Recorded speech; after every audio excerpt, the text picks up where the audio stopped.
Hey everyone, I'm the storyteller, and I'm here to help you relax tonight. I know a lot of you use this video to fall asleep, so before we start, make sure to like the video and subscribe to the channel. Also, tell me in the comments, where are you from and what time is it there? Now get comfortable, take a deep breath, and just relax. The camping trip. This happened last summer when I was 17. My cousin Jake wanted to go camping for his birthday, just the two of us in the woods behind his house. His parents said it was fine since we'd only be like a quarter mile from their back door. We've done it before, but never overnight. I grabbed my sleeping bag and some snacks from home and walked over to his place around 6 p.m. We set up the tent in this small clearing Jake had found a few weeks earlier. It was perfect flat ground and surrounded by trees, but not too dense. We could still see the sky. We spent the first few hours just talking about school and girls and stupid stuff while roasting hot dogs over the fire. Jake had brought his Bluetooth speaker, so we played some music but kept it low. His mom had told us not to be too loud.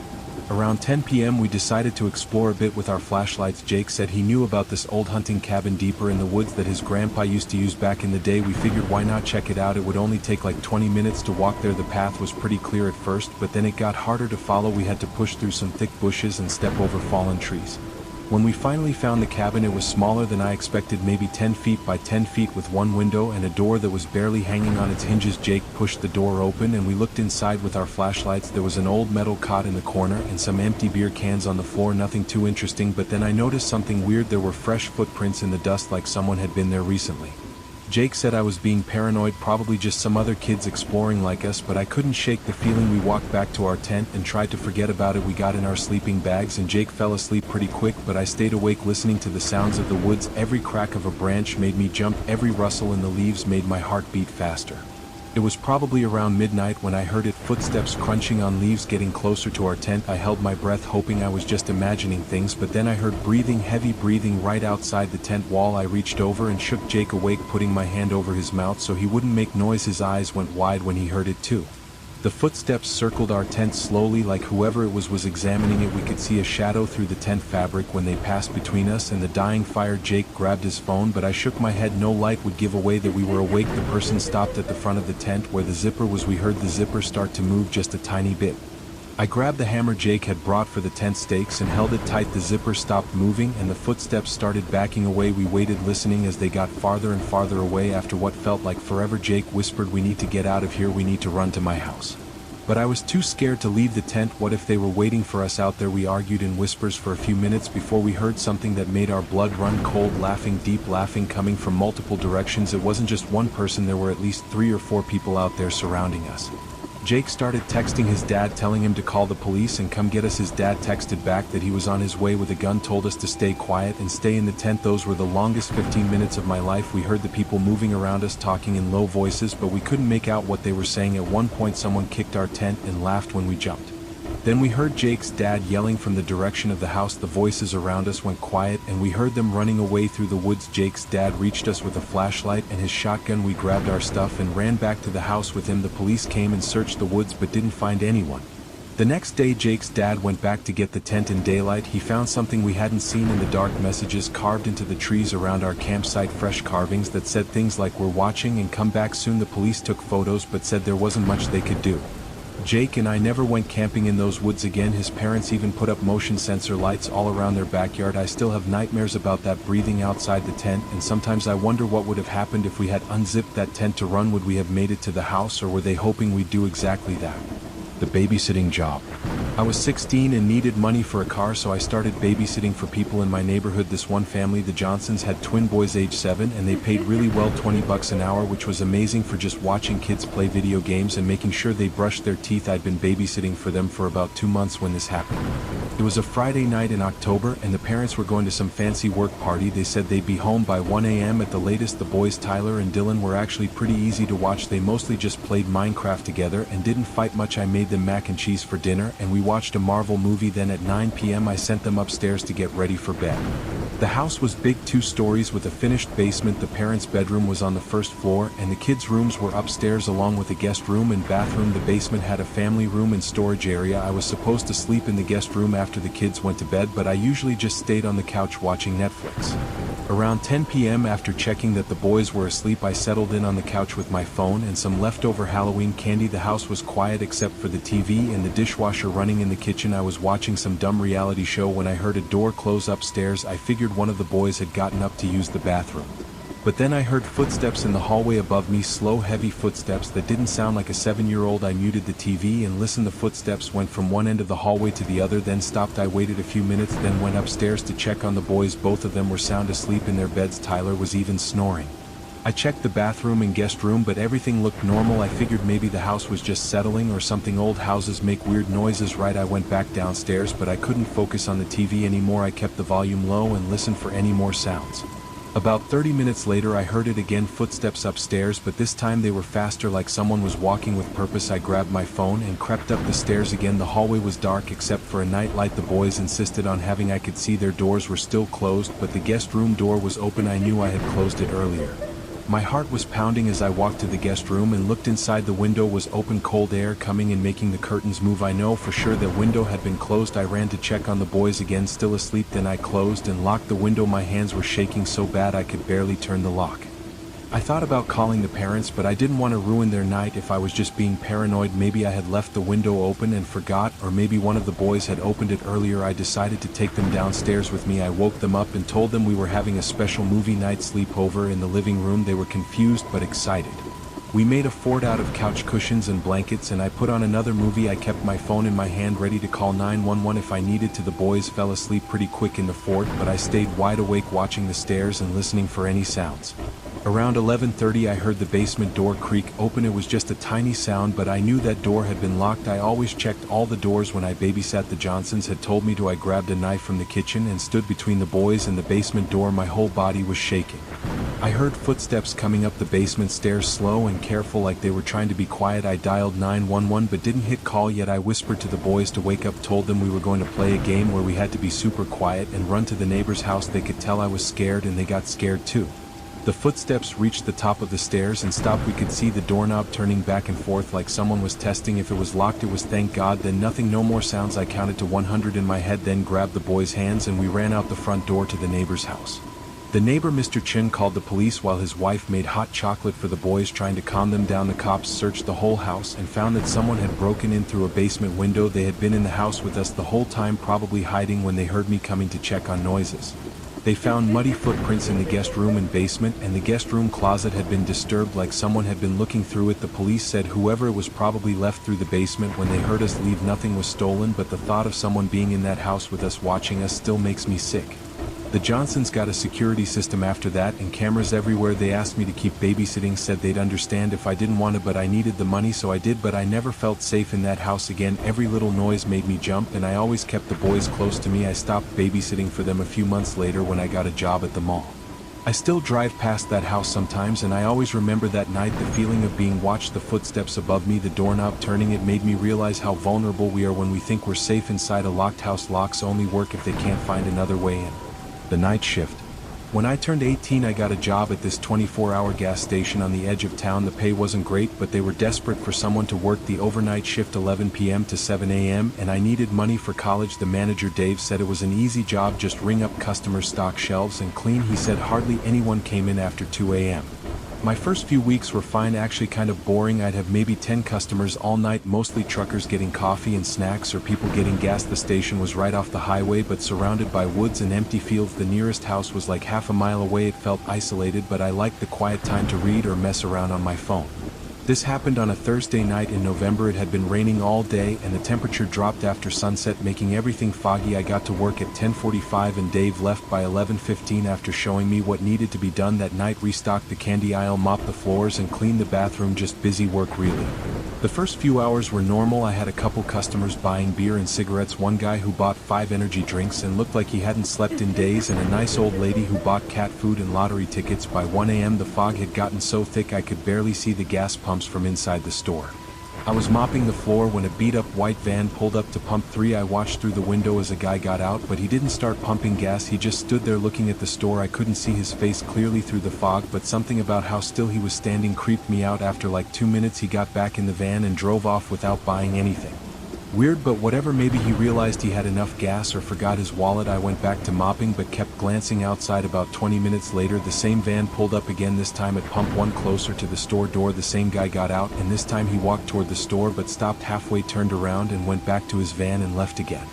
Now I was getting nervous. I thought about calling Dave, but what would I say? Some guy came to get gas twice and didn't buy anything. That's not illegal, just strange. I decided to lock the door and put up the back in 5 minutes sign just to feel safer. I could still help customers, I just have to unlock the door for them. I was stocking candy when I saw headlights through the fog again. My heart sank when I saw it was the white van, but this time it parked right in front of the door, blocking my view of the parking lot. 2 people got out, the same guy from before and someone else. They walked up to the door and tried to open it. When they found it locked, they started knocking. I walked over but stayed back from the door and said, "We're closed." "Sorry." The guy laughed and said, "No, you're not. You're 24 hours. I can see you in there." I said I was just taking a quick break and would open in a minute. They looked at each other and the guy said, "We'll wait."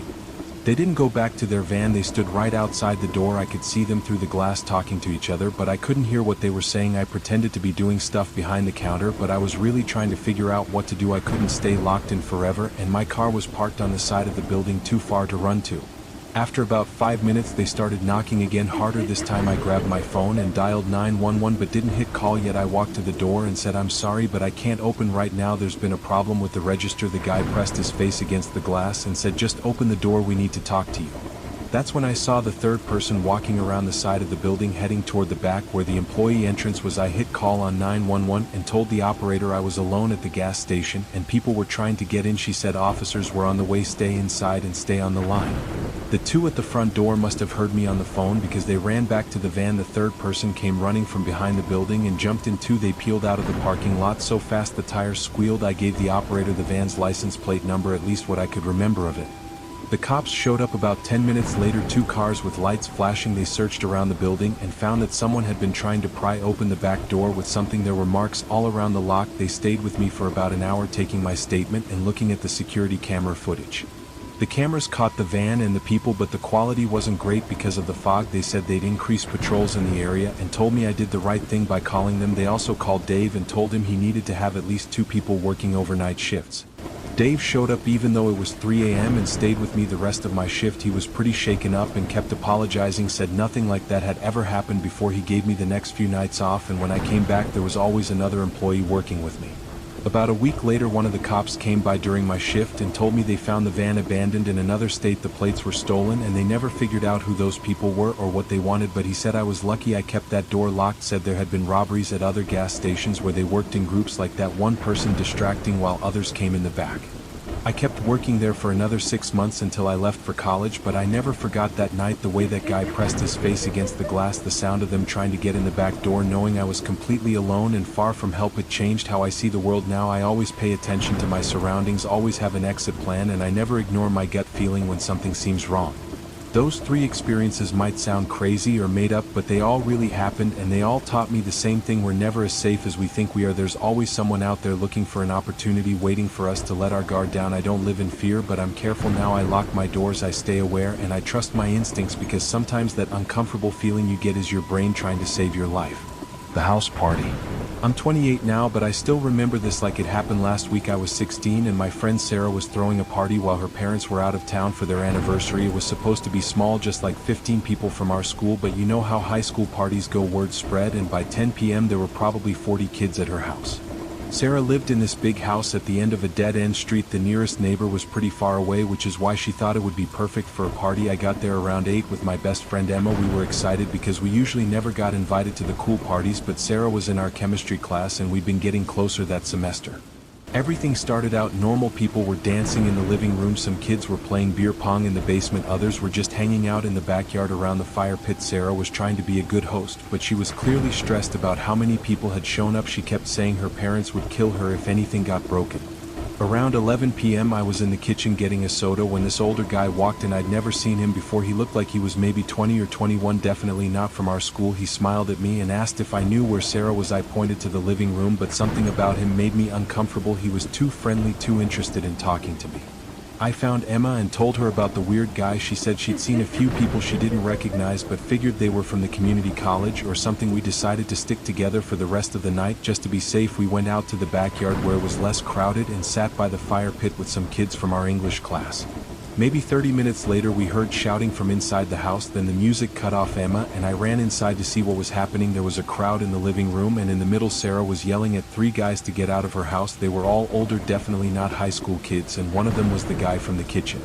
Sarah was saying they weren't invited and needed to leave, but they were laughing at her, saying it was a party and parties were open invitation. One of them picked up a vase and pretended like he was going to drop it. Sarah started crying, and that's when Mike, this senior on the football team, stepped in and told them to leave. The guy with the vase set it down, but then he got in Mike's face. They were about the same height, but this guy was clearly older and rougher looking. He said something I couldn't hear and Mike pushed him. That's when everything went crazy. The other 2 guys jumped on Mike and they started fighting. Everyone was screaming and backing away. Someone yelled that they were calling the cops. The guys stopped fighting when they heard that, but the one from the kitchen pulled out a knife. Nobody moved. It was like time stopped. He wasn't pointing it at anyone, just holding it at his side, but the message was clear. He said everyone better shut up about this or they'd come back and find us one by one. He looked right at Sarah when he said it, then the 3 of them walked out like nothing happened. Mike had a bloody nose and a cut above his eye, but he said he was okay. Sarah was hysterical. She made everyone leave right away. Emma and I helped Sarah clean up a little before we left. She was terrified her parents would find out, but she was more scared about those guys coming back. We told her she should call the police, but she said no, her parents would ground her forever, and besides she didn't even know who those guys were. I couldn't sleep that night. I kept thinking about that knife and the way he looked at Sarah. Emma texted me that she couldn't sleep either. We talked about telling our parents, but we were scared of getting in trouble for being at a party where kids were drinking, even though Emma and I hadn't been. Monday at school, everyone was talking about it in whispers. Sarah looked terrible, like she hadn't slept all weekend. She told me those guys had been driving by her house. She'd seen the same car go by multiple times. She was scared to be home alone after school. By Wednesday, Sarah stopped coming to school. Her friend told me her parents found out about the party because a neighbor had called them about all the cars that night. They were furious and pulled her out to homeschool her for the rest of the year. I never saw her again. Her family moved that summer. Mike told some of us that he'd seen one of those guys at a gas station. A few weeks later, the guy recognized him and smiled but didn't say anything, just got in his car and drove away. Mike said it was the creepiest thing how casual he was about it, like they were old friends or something. I learned a lot from that night about how quickly fun can turn dangerous, how people you don't know can just show up and change everything. We were just dumb kids trying to have a good time, and we almost got seriously hurt, or worse, the image of that guy holding the knife is burned into my brain forever. The abandoned mall. This was the summer I turned 17. Me and 3 friends decided to explore the old shopping mall that had been closed for like 5 years. It was one of those stupid things teenagers do when they're bored and think they're invincible. The mall was huge and completely abandoned. It had been a big deal when it closed because it was where everyone used to hang out. There was me, my boyfriend at the time, Alex, and our friends Jess and Tony. We'd been talking about doing it for weeks, and finally on this hot July night we decided to just go for it. We parked at the movie theater across the street and walked over the fence around. The mall was broken in several places, so it was easy to get in. The parking lot was creepy enough, empty except for some trash and broken glass, weeds growing through cracks in the pavement. We found a door on the side that was propped open with a brick, which should have been our first warning that other people went in there, but we were too excited to think about it. Inside it was pitch black. We all had flashlights, but they only lit up small areas at a time. The mall still had that familiar smell, but mixed with mold and dust. Our footsteps echoed like crazy. Every sound seemed amplified. We started at what used to be the food court. All the restaurants were gutted, but you could still see the signs. We explored for probably an hour, just looking around and taking pictures. It was actually kind of cool seeing this place that used to be so alive, now completely dead. We found the old arcade and some of the games were still there, just covered in dust and graffiti. Jess kept saying we should leave, but Tony called her a baby and she didn't want to seem scared. We were on the second floor near what used to be a department store when we heard voices. They were coming from somewhere below us. We all froze and turned off our flashlights. My heart was beating so loud I was sure whoever it was could hear it. We listened and could make out at least 2 different male voices, but couldn't understand what they were saying.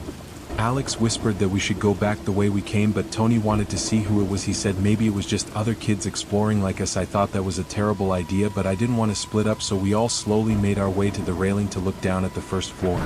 We could see lights moving around down there, flashlights like ours, but brighter than we saw them. 2 men, probably in their 30s. They were going through a pile of stuff in the middle of the floor. It looked like they were sorting through electronics or something. One of them had a crowbar.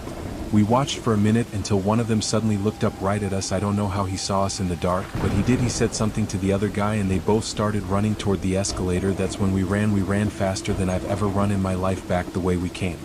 The mall was like a maze in the dark. We kept bumping into things and getting turned around behind us. We could hear them yelling and their footsteps getting closer. Jess was crying and I was trying not to. We finally found the exit, but it wouldn't open. Someone had locked it from the outside. Tony kicked the door as hard as he could, but it wouldn't budge. We could hear the men getting closer. They were on the second floor now. Alex grabbed a metal trash can and threw it through a window. The glass shattered so loud it hurt my ears. We didn't care. We just jumped through, trying not to cut ourselves. We ran across the parking lot to the fence. Jess ripped her jeans getting through, but we didn't stop. We could hear the men yelling behind us, but I don't think they followed us outside. We made it to Alex's car and he drove out of there so fast the tires screeched. We were all shaking and Jess was still crying. We drove around for like an hour before going home, too scared to stop anywhere. We made a pact not to tell anyone what happened. We were scared of getting in trouble, but also scared those men might find out who we were somehow. The next week there was an article in the paper about how the police had busted a theft ring that was using the old mall to store stolen goods. They'd been breaking into houses and stores, then keeping everything in the mall until they could sell it. The article said they'd been doing it for months. I never told my parents what happened that night, but I had nightmares for weeks about being chased through dark hallways, about that door being locked, about what would have happened if we hadn't gotten out. Tony felt really bad about wanting to see who it was. He apologized to all of us, especially Jess. We drove past the mall a few months later and it was being demolished. Good, I thought, let it be gone forever along with the memory of that night. But even now, when I'm in a regular mall and the lights are dim or I hear footsteps echoing, I remember the fear I felt and I have to leave. The gaming console that came with more than expected. I'm a 19-year-old college student. Last month I was looking for a used PlayStation 5 on Facebook Marketplace. They're still pretty expensive in stores and my budget was tight. I found a listing from a guy named Derek who was selling his for $300. The normal price is around $500, so this seemed like a good deal. His profile picture was just a black square, which I thought was weird, but some people are private, I guess. I messaged him about the PlayStation. He responded within 2 minutes, which surprised me since it was 2 a.m. He said it was still available and asked when I could pick it up. I told him I could come by tomorrow afternoon.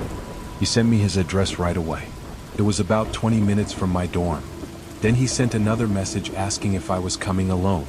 That seemed like a strange question, but I figured maybe he was worried about getting robbed or something. I told him yes, I would be alone. The next day I drove to his house. It was in a normal-looking neighborhood with kids playing outside and people mowing their lawns. Nothing seemed off about it. The house was a small ranch-style home with an overgrown yard. The grass was at least a foot tall and there were newspapers piling up on the porch. I knocked on the door and waited. After about a minute, a man opened the door just a crack. I could only see one of his eyes through the gap. He asked if I was there for the PlayStation and I said yes. He opened the door wider and told me to come in.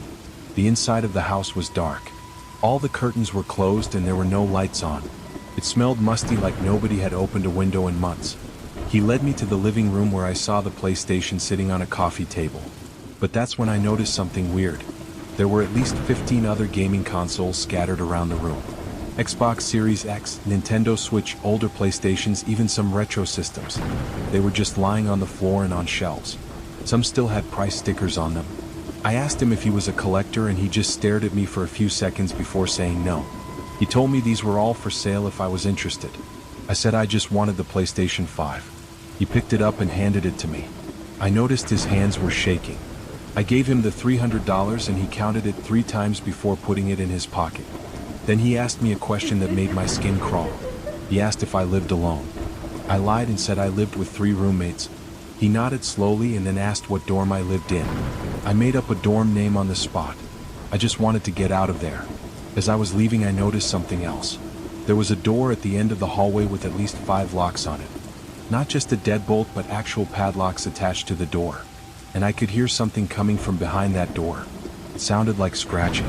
I practically ran to my car. As I was pulling away, I looked back at the house and saw him standing in the window watching me. He wasn't moving at all, just standing there staring. I drove straight back to campus, but I kept checking my rearview mirror. Nobody was following me, but I still felt uneasy. When I got back to my dorm, I tested the PlayStation and it worked fine. I thought maybe I was just being paranoid. But that night things got worse. Around 11 p.m. I got a Facebook message from Derek. It just said, "Nice dorm room." My blood went cold. I hadn't told him where I lived and my dorm name isn't on my Facebook profile. Then he sent a picture. It was a photo of my dorm building taken from outside. I could even see my window in the picture. My room is on the 3rd floor and my lights were on. In the photo there was a circle drawn around my window in red. I immediately called campus security. They said they would patrol the area, but there wasn't much they could do unless he actually tried something. I didn't sleep at all that night. I kept peeking out my window expecting to see him standing there. The next morning I had a class at 8 a.m. When I left my dorm I found something on my door handle. It was a PlayStation controller. Not a new one but an old dirty one with the cables cut. There was a note attached that said, "Thought you might need an extra." I called the police this time. They took a report but said without proof it was him there wasn't much they could do. They suggested I stay with friends for a few days. I stayed in my friend's room for a week. During that time Derek kept messaging me on Facebook. Things like, "Where did you go?" and "I have more stuff to sell you," and "We should hang out." I blocked him but he made new accounts to message me from. Then one day the messages just stopped. I thought maybe he had given up. I moved back into my own room but I was still scared. I installed extra locks on my door and got a security camera. About 2 weeks later I saw a news story that made my whole body go numb. The police had arrested a man named Derek Morrison for kidnapping. They found 3 people locked in his basement. They had been there for months. The address in the news story was the same house where I bought the PlayStation. The article said he would lure people to his house through online marketplace sales. He would pick victims who came alone. The gaming consoles were stolen from previous victims. I think about how close I came to being locked behind that door with all those padlocks. I still have nightmares about the scratching sounds I heard. Those must have been the people trying to get out. I threw away the PlayStation. I couldn't stand looking at it knowing where it came from. I don't use Facebook Marketplace anymore. I don't buy anything from strangers online. And I still check my locks 3 times before I go to bed. Sometimes I wonder if he's still thinking about me. If he's mad that I got away. He's in jail now but that doesn't make me feel much safer. I know there are more people like him out there. Waiting for someone to answer their listing. Waiting for someone to come alone. The wedding dress that should have stayed lost. I'm getting married in 3 months. Well, I was supposed to. I don't know anymore. Everything changed after what happened with the dress. Wedding dresses are expensive. Like really expensive. Even the simple ones cost thousands of dollars. My fiancé and I were saving for a house so I decided to look for a used dress online. My mom thought I was crazy but I figured nobody would know it wasn't new. I spent weeks scrolling through Facebook Marketplace. Most of the dresses were either too expensive or not my style. Then I found it. The perfect dress. It was exactly what I had been dreaming of. Simple, elegant, and only $400. The seller's name was Patricia. Her profile looked normal. She had pictures with her family and posts about her garden. She seemed like a sweet older lady. I messaged her about the dress and she replied right away. She told me it was her daughter's dress. Her daughter had called off the wedding last minute and didn't want the dress anymore. It had never been worn except for the fitting. She said it was bad luck to keep it in the house. She lived about an hour away from me. I asked if she could meet halfway but she said she couldn't drive that far. She had a bad hip. She suggested I come to her house to try it on first to make sure it fit. That made sense to me. I didn't want to buy a dress that didn't fit. I told my fiancé I was going but he had to work. I thought about asking a friend to come but it was a Tuesday afternoon and everyone was busy. I figured it would be fine. She was just an old lady selling her daughter's dress. The drive took me through some rural areas. Her house was way out in the countryside. The GPS took me down a long dirt road with no other houses around. I started to feel a little uneasy but told myself I was being silly. The house was old but well maintained.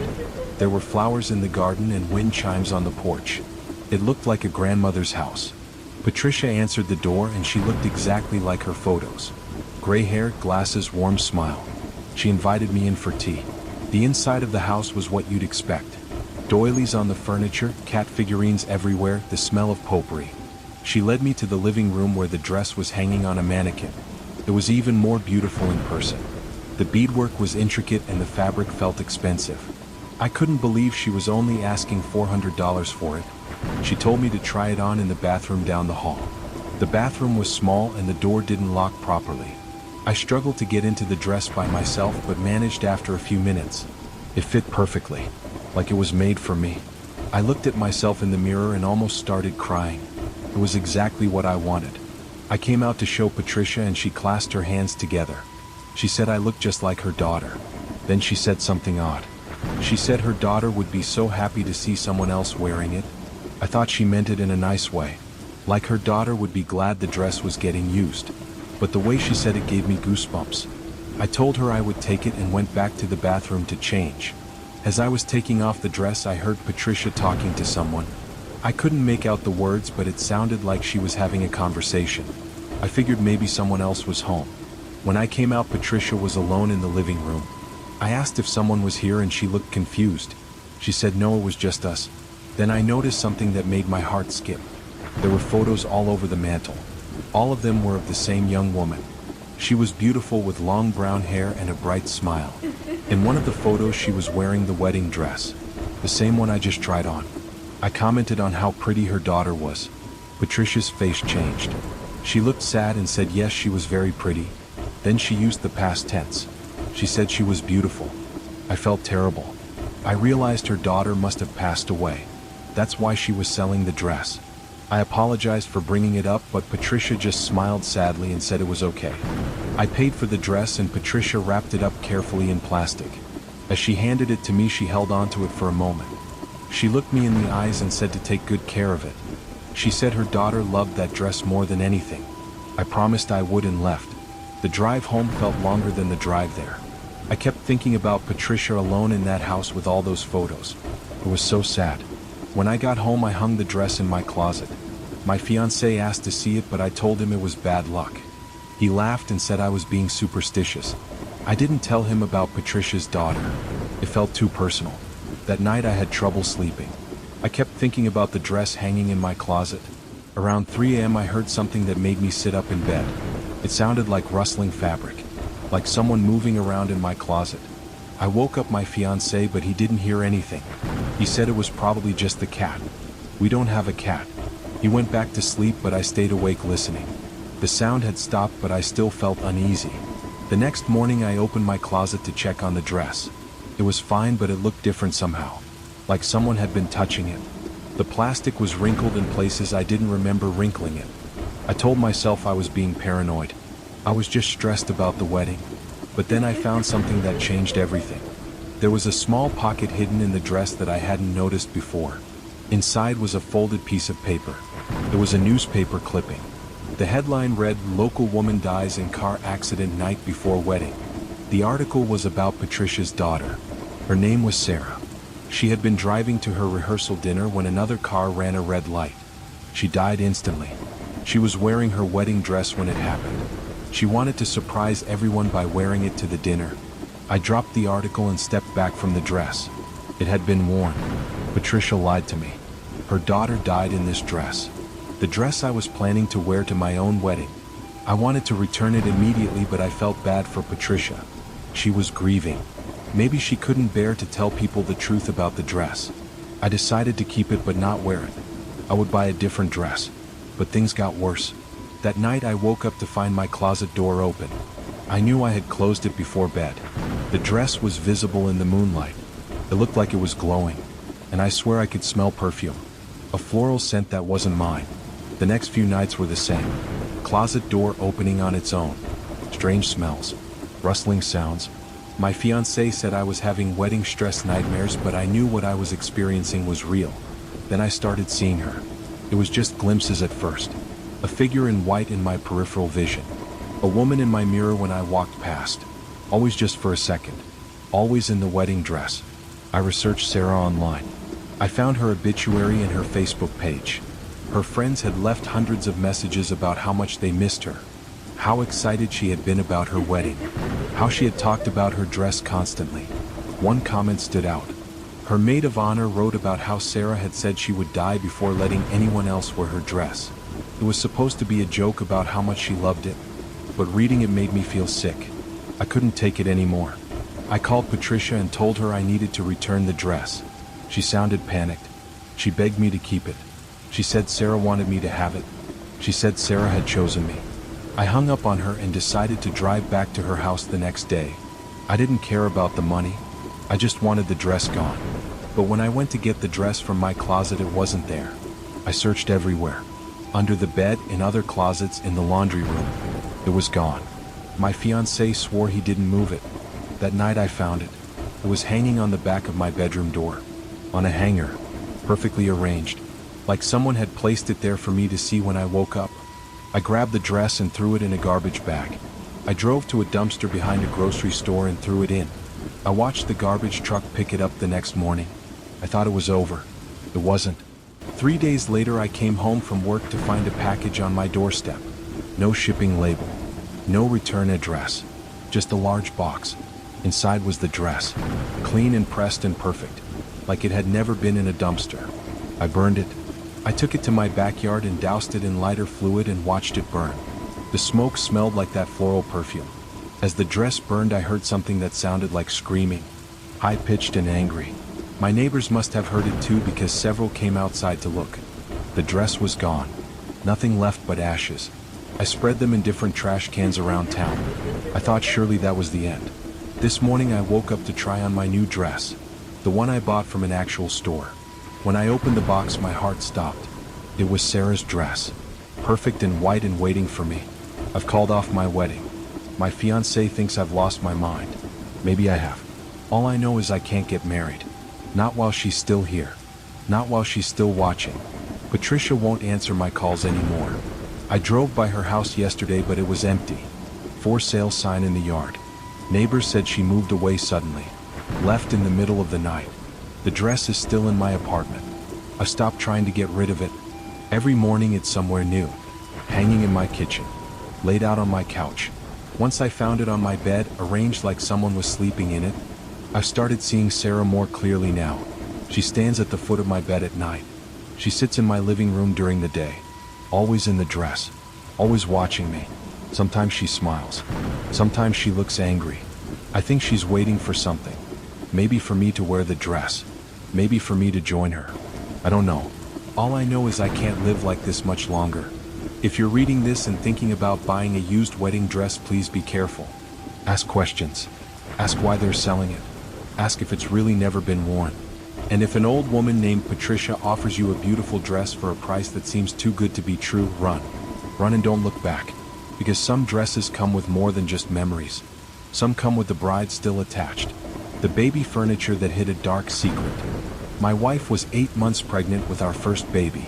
We had been trying for 3 years and had almost given up hope.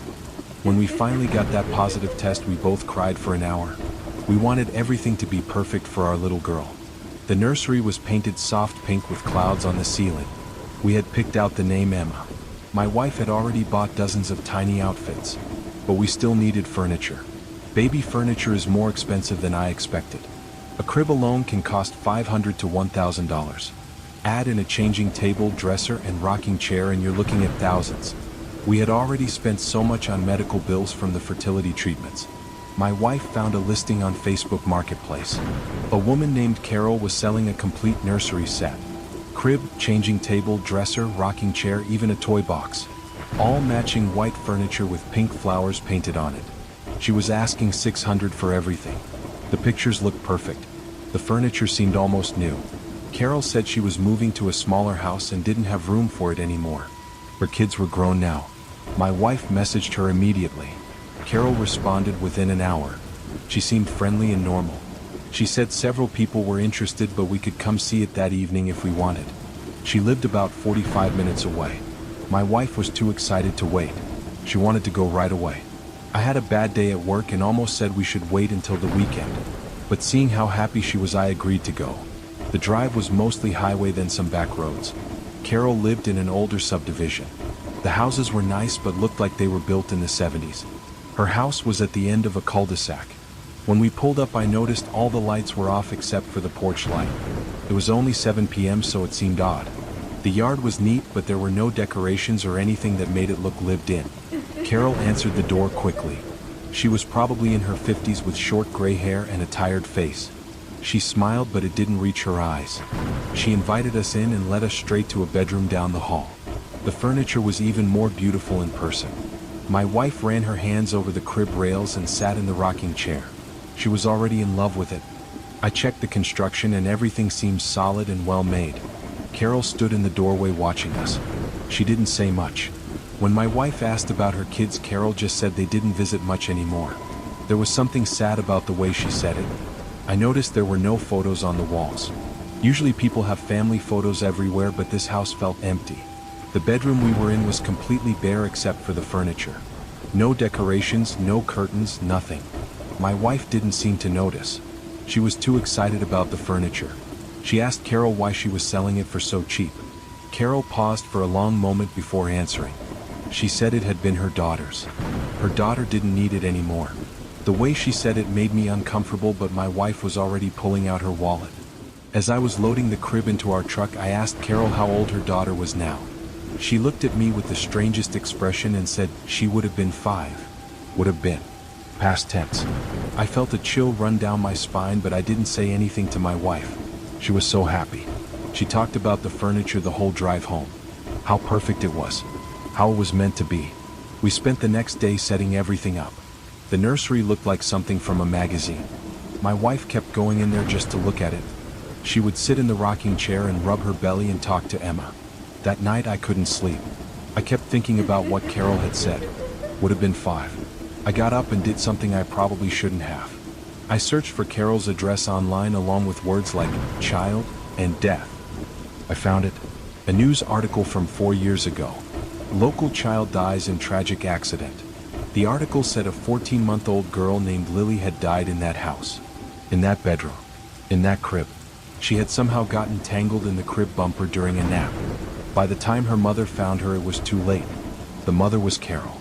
The article included a picture of the nursery. It was the same furniture we now had in our house. I felt sick. We had bought furniture that a baby had died in. I didn't know how to tell my wife. She was so happy. And logically, I knew it wasn't the furniture's fault. It was just a tragic accident. I decided not to tell her. What good would it do? It would only upset her, and stress wasn't good for the baby. I tried to forget about it, but I couldn't forget. Every time I walked past the nursery, I thought about that little girl. Every time my wife sat in the rocking chair, I wondered if Carol had sat there holding her daughter's body. It was morbid, but I couldn't stop the thoughts. Then strange things started happening. My wife said she heard a baby crying one night. She woke me up frantically saying Emma was crying. But Emma wasn't born yet. My wife was still pregnant. She must have been dreaming, but she seemed so certain. A few nights later I heard it too. Soft crying coming from the nursery. I got up to check, but the room was empty. The sound stopped as soon as I opened the door. I told myself it was the neighbors. Sound travels strangely sometimes. My wife started spending more time in the nursery. She would sit in the rocking chair for hours. Sometimes I would find her asleep in there in the morning. She said she felt peaceful in that room, like someone was watching over her and the baby. One evening I came home from work and found my wife talking to someone in the nursery. I could hear her voice through the door. She was having a full conversation, laughing and responding to things I couldn't hear. When I opened the door, she was alone, just sitting in the rocking chair smiling. I asked who she was talking to, and she looked confused. She said she was just talking to Emma, but it had sounded like she was talking to another adult. The baby crying got more frequent. We both heard it now, always at night, always from the nursery.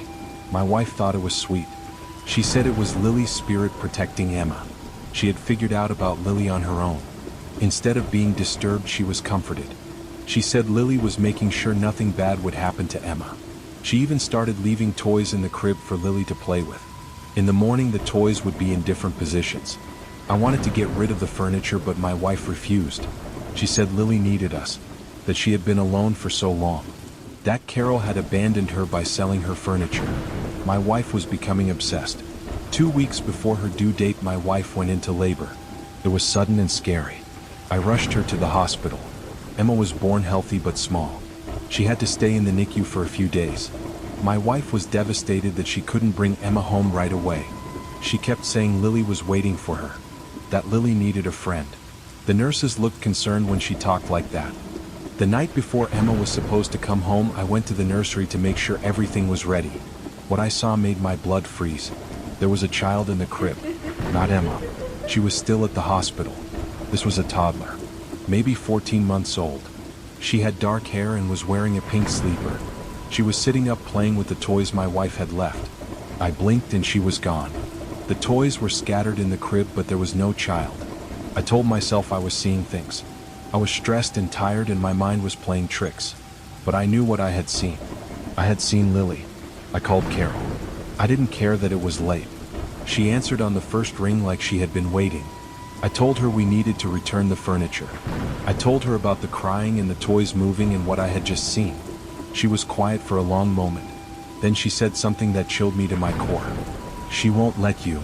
Carol explained that she had tried to get rid of the furniture many times.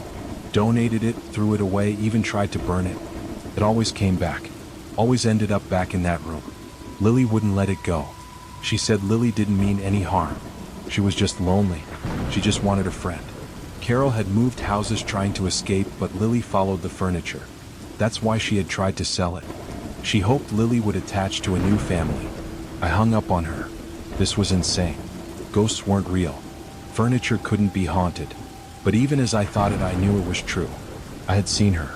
My wife had been talking to her. I went back to the nursery determined to dismantle everything and get it out of our house. But when I opened the door, my wife was there, sitting in the rocking chair.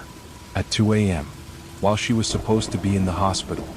She had left the hospital against medical advice, taken a taxi home. She said Lily had called her. Said Lily was scared we were going to leave her. My wife's eyes looked strange, unfocused, like she wasn't really there. I tried to reason with her. Told her we needed to go back to the hospital. That Emma needed her. But she just kept saying Lily needed her more. That Lily had been alone for so long. That Lily had chosen us. I called 911.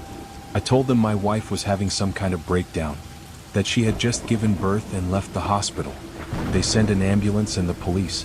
My wife fought them, screaming about Lily, saying they couldn't take her away from her baby.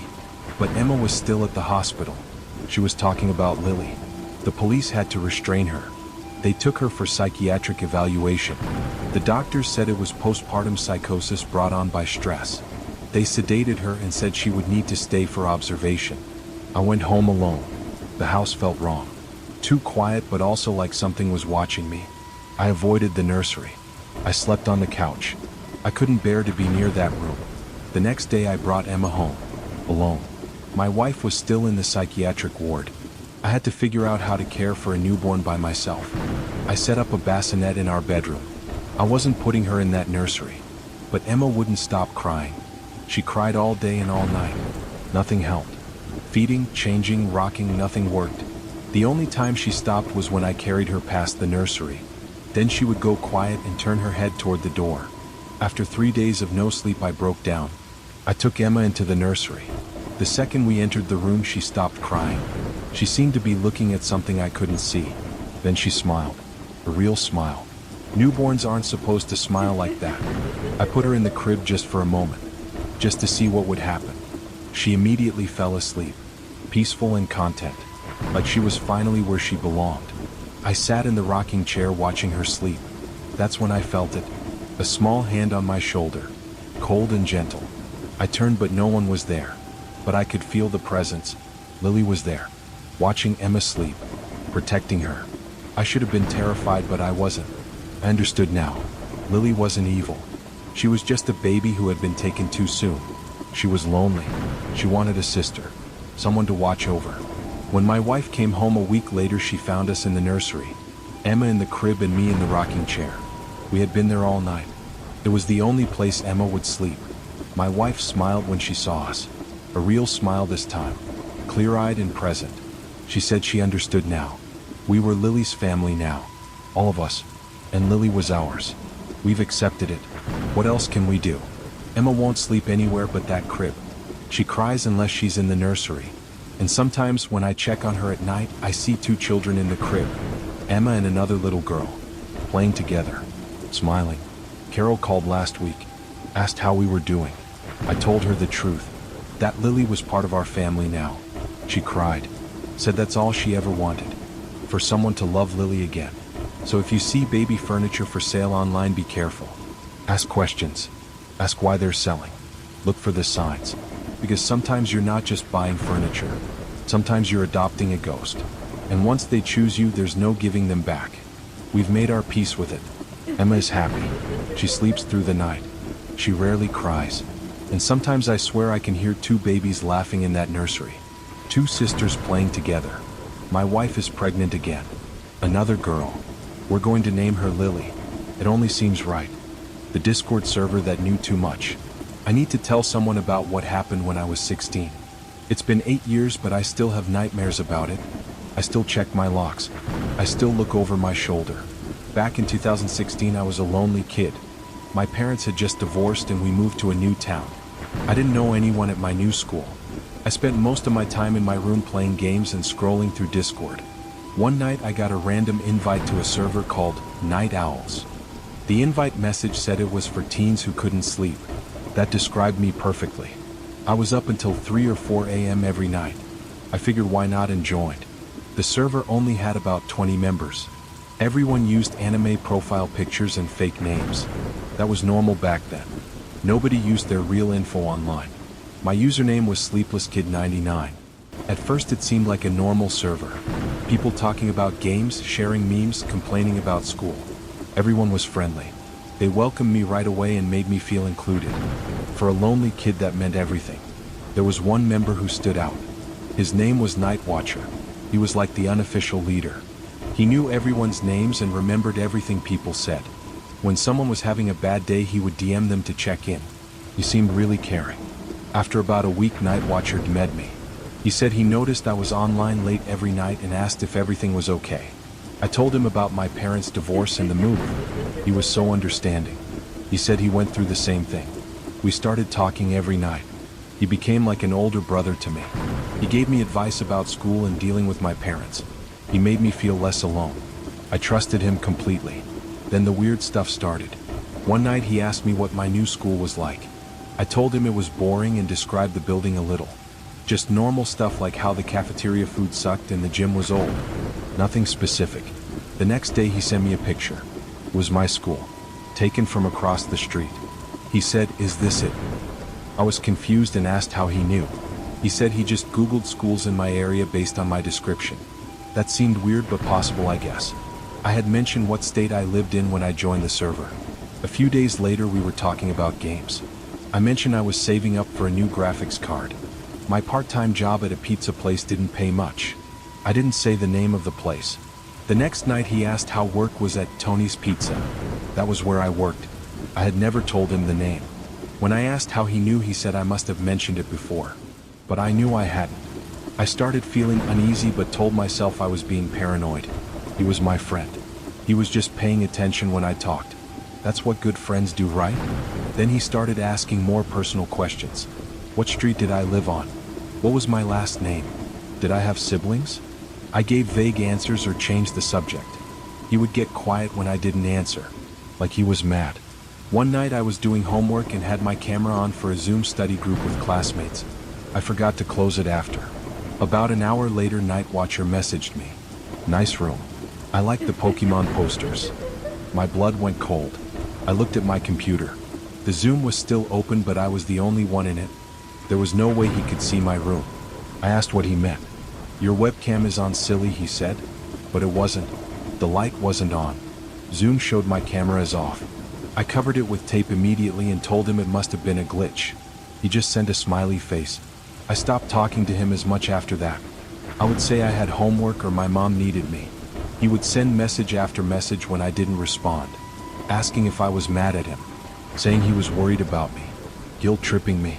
Other people in the server started acting weird too. They would make comments about things I had only told Night Watcher in private. Like one guy mentioned my parents' divorce even though I had never talked about it in the main chat. I decided to leave the server, but when I tried it wouldn't let me. The leave button just didn't work. I googled it and that's not supposed to be possible. Discord always lets you leave servers. I tried on different devices. Nothing worked. Night Watcher messaged me immediately. "Why are you trying to leave? Did I do something wrong? I thought we were friends." I lied and said it was an accident. He said good because real friends don't abandon each other. The way he said it felt like a threat. That weekend my mom and I went to visit my aunt 2 hours away. I didn't bring my computer and logged out of Discord on my phone. I needed a break from that server. On Saturday night my aunt got a phone call. She looked confused and handed me the phone. It was Night Watcher.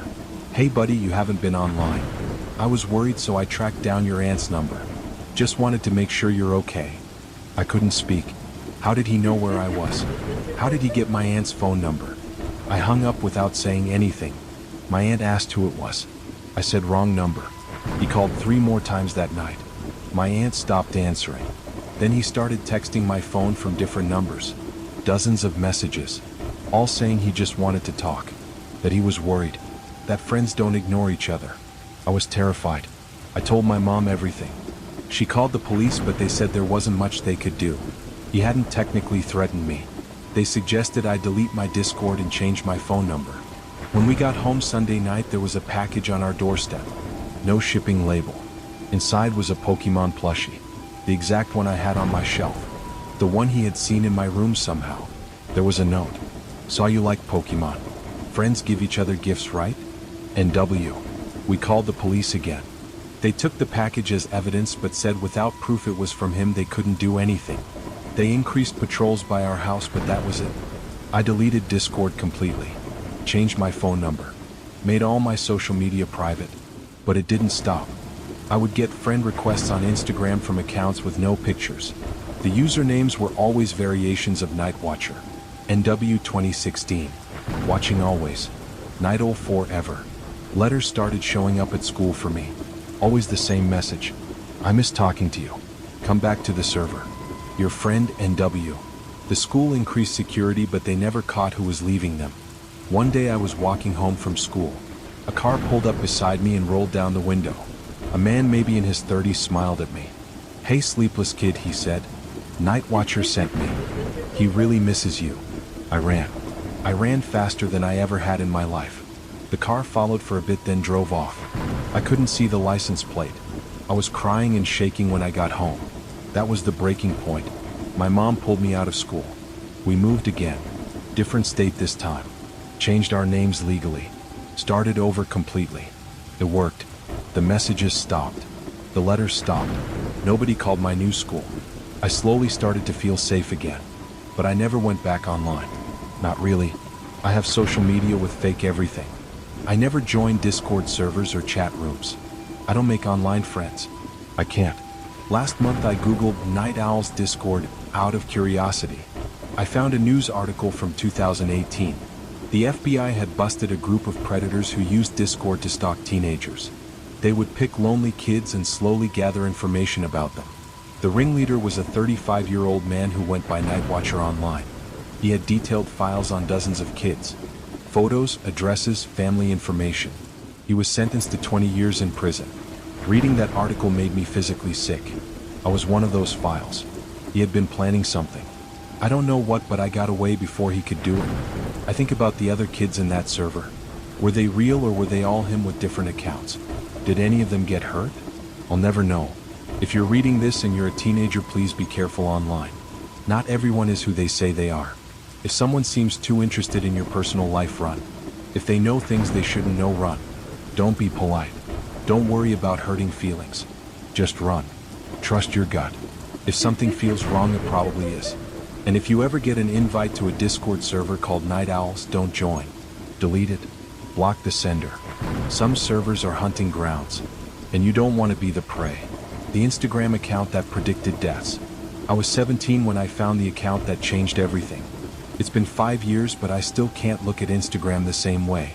I deleted my account years ago, but sometimes I wonder if it's still out there. Still posting. Still predicting. It started during my senior year of high school. I was scrolling through Instagram late one night when I saw a weird post in my Explore page. It was a black square with white text that said Rachel Martinez. October 15th. Car. I didn't think much of it.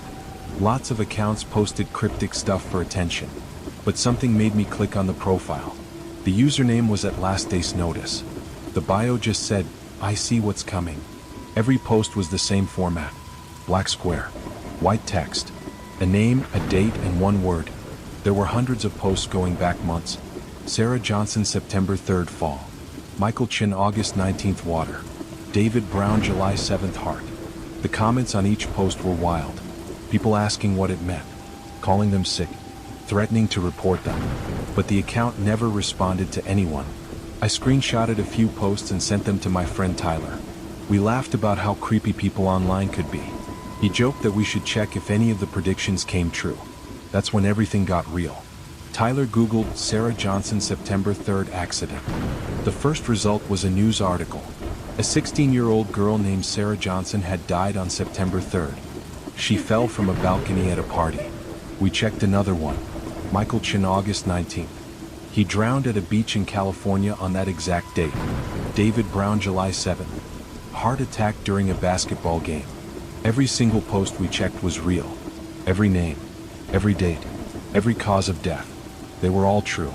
Tyler and I stayed up all night going through the posts. We found obituaries and news articles for dozens of them. All teenagers. All died exactly when and how the account said they would. But here's the thing. The posts were made weeks before the deaths. Sometimes months. We could see the timestamps. Sarah Johnson's post was made in June. She died in September. The account knew months in advance. We were freaked out but also fascinated. How was this possible? Was it some sick person killing kids and posting about it first? But the deaths were all over the country. Different causes. It didn't make sense. I became obsessed with the account. I checked it every day. New posts would appear randomly. Sometimes 3 in a day. Sometimes none for a week. Always the same format. Always teenagers. Then on November 2nd I saw a post that made my heart stop. Tyler Morrison. November 20th. Electricity. Tyler Morrison. My best friend Tyler. His last name was Morrison. I called him immediately. It was 2 a.m. but I didn't care. I told him about the post. He tried to laugh it off but I could hear the fear in his voice. We both knew every prediction had come true. November 20th was only 18 days away. Tyler decided he wouldn't leave his house that day. He'd call in sick to school. Stay in bed. Avoid anything electrical. We made a whole plan. I would come over and we'd spend the day playing board games. No phones, no TV, no anything that used electricity. But as November 20th got closer, Tyler got more paranoid. He started unplugging everything in his room. He begged his parents to turn off the main breaker that day. They thought he was having a breakdown. On November 19th he called me crying. He was terrified. He kept saying he didn't want to die, that he was too young, that it wasn't fair. I tried to calm him down but I was scared too. What if the account was real? What if my best friend was going to die tomorrow? I spent the night at his house. We didn't sleep. We sat in his room with flashlights, all electronics unplugged. His parents thought we were crazy but they let us be weird. November 20th came. We made it through breakfast, lunch, dinner. No electricity. Tyler started to relax. Maybe we had beaten it. Maybe the account was wrong for once. At 11:47 p.m. Tyler said he needed to use the bathroom. I waited in his room. I heard the toilet flush, then footsteps, then a crash. I ran to the bathroom. Tyler was on the floor convulsing. His mom's hair dryer was in the sink, still plugged in. Water everywhere. He must have knocked it in when he was washing his hands. I screamed for his parents. They called 911, started CPR. But I already knew. The account had been right. It was November 20th. Electricity. Tyler died at 11:58 p.m., 2 minutes before November 21st. I fell apart after that. I couldn't eat, couldn't sleep, couldn't stop thinking about that account. How did they know? Why didn't they warn people instead of just posting their deaths like some sick countdown? I reported the account to Instagram over and over. Nothing happened. I contacted the police. They said they'd look into it but there was no evidence of a crime. Posting predictions wasn't illegal even if they came true. I kept checking the account. I told myself I was looking for clues about who ran it. But really I was looking for my name, waiting to see when I would die. 3 weeks after Tyler's funeral I saw a new post that made me scream. Emma Watson. December 25th. Fire. Emma Watson was my girlfriend. I called her immediately, told her everything. About the account, about Tyler, about her post. She didn't believe me at first, thought I was pranking her. But I sent her screenshots, showed her the news articles. She broke down, started sobbing, asked me what she should do. How could she avoid fire for a whole month? Stop cooking? Stay away from candles? What about the fireplace her family used every Christmas? We made a plan.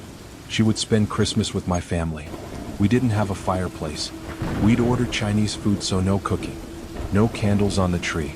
We'd be careful. But Emma got paranoid like Tyler had. She stopped going to bonfires with friends. Wouldn't even light incense in her room. She carried a fire extinguisher in her backpack. People at school started calling her crazy. As December got closer, she got worse. She'd have panic attacks when she saw flames.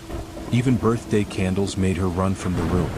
Her parents wanted to get her therapy, but she refused to tell them why she was so scared. On December 24th, Emma's family begged her to come home for Christmas Eve dinner, just for a few hours. Her grandparents were visiting and they hadn't seen her in months. She felt guilty and agreed, but made me come with her. Dinner was tense. Emma jumped every time her mom lit the stove. When her dad tried to start a fire in the fireplace, she ran to her room. Her family was confused and hurt. They didn't understand. After dinner, we went to my house as planned. My parents were cool about Emma staying over. They could see she was going through something even if they didn't know what. December 25th, Christmas morning. We made it to noon, then 3 p.m., then 6 p.m. Emma started to hope. Maybe the account was wrong this time. Maybe Tyler's death had been a coincidence. At 8 p.m. Emma's mom called. Their house was on fire. The Christmas tree had sparked from old lights. The whole living room was in flames. They got out, but the house was destroyed. Emma broke down.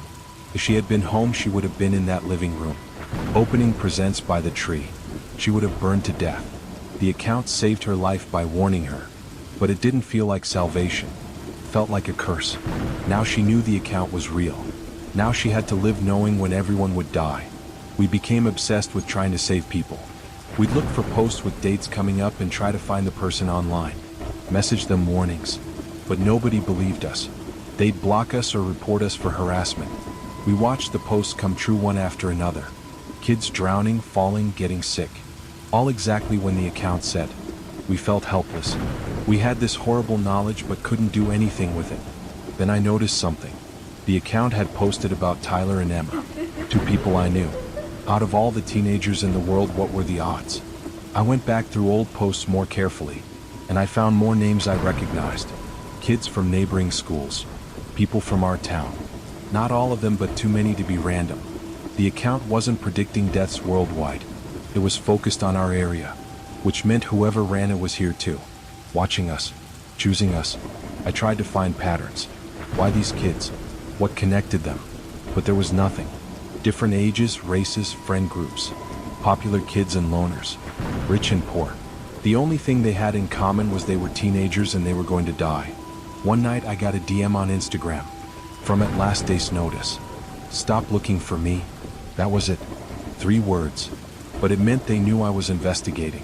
They were watching me just like I was watching them. I didn't stop. I couldn't. This person or thing was predicting deaths of kids in my town. Maybe causing them somehow. I had to find out who they were. I started mapping where each victim lived. Looking for a central point.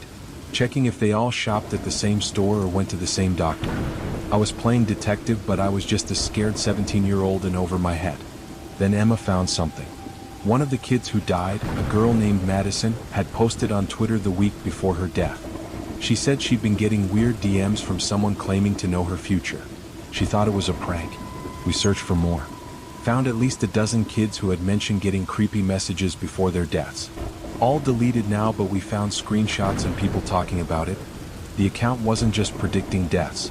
It was contacting the victims first, warning them or taunting them. But why post publicly too? Why create a record? I decided to do something stupid. I created a fake account and met at last day's notice. I said I knew what they were doing and I was going to stop them. They responded immediately. You can't stop fate, Marcus. They used my real name. My Instagram was under a fake name. They knew who I was. The next message was worse. Check my latest post. I went to their page with shaking hands. The newest post made me drop my phone. Marcus Thompson. January 1st. Ice. My name. My death date. 2 weeks away. I panicked. Told my parents everything. Showed them the account, the predictions, the proof. They didn't believe me at first, but I showed them article after article. Tyler's obituary. The news about Emma's house fire. They wanted to go to the police again, but what could they do?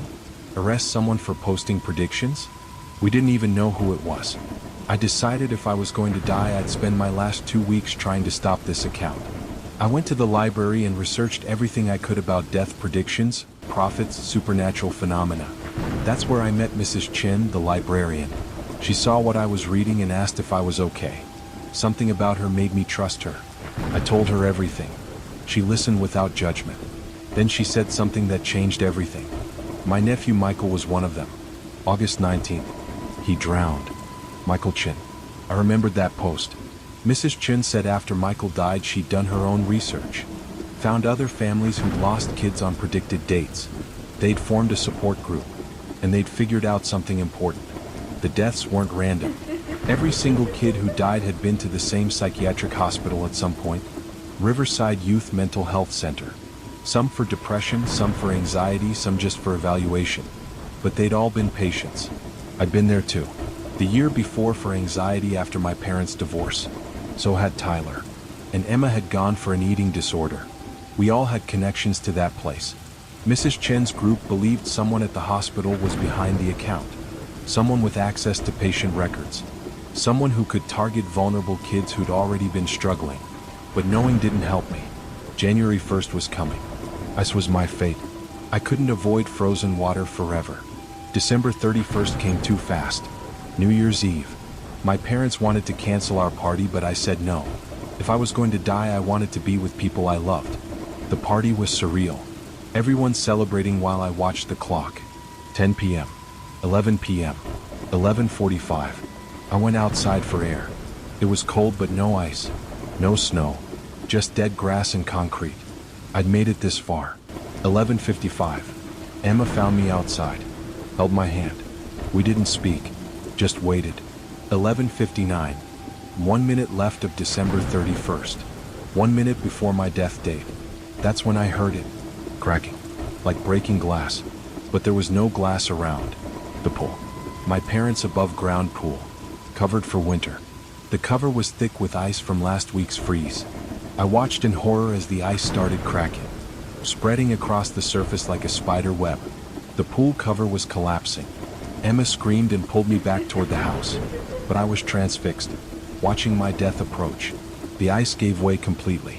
The cover collapsed into the pool. If I had been standing closer, I would have fallen in. Trapped under ice and tarp in freezing water. But I wasn't close. I was by the house. Say, 12 o'clock, January 1st. I was alive.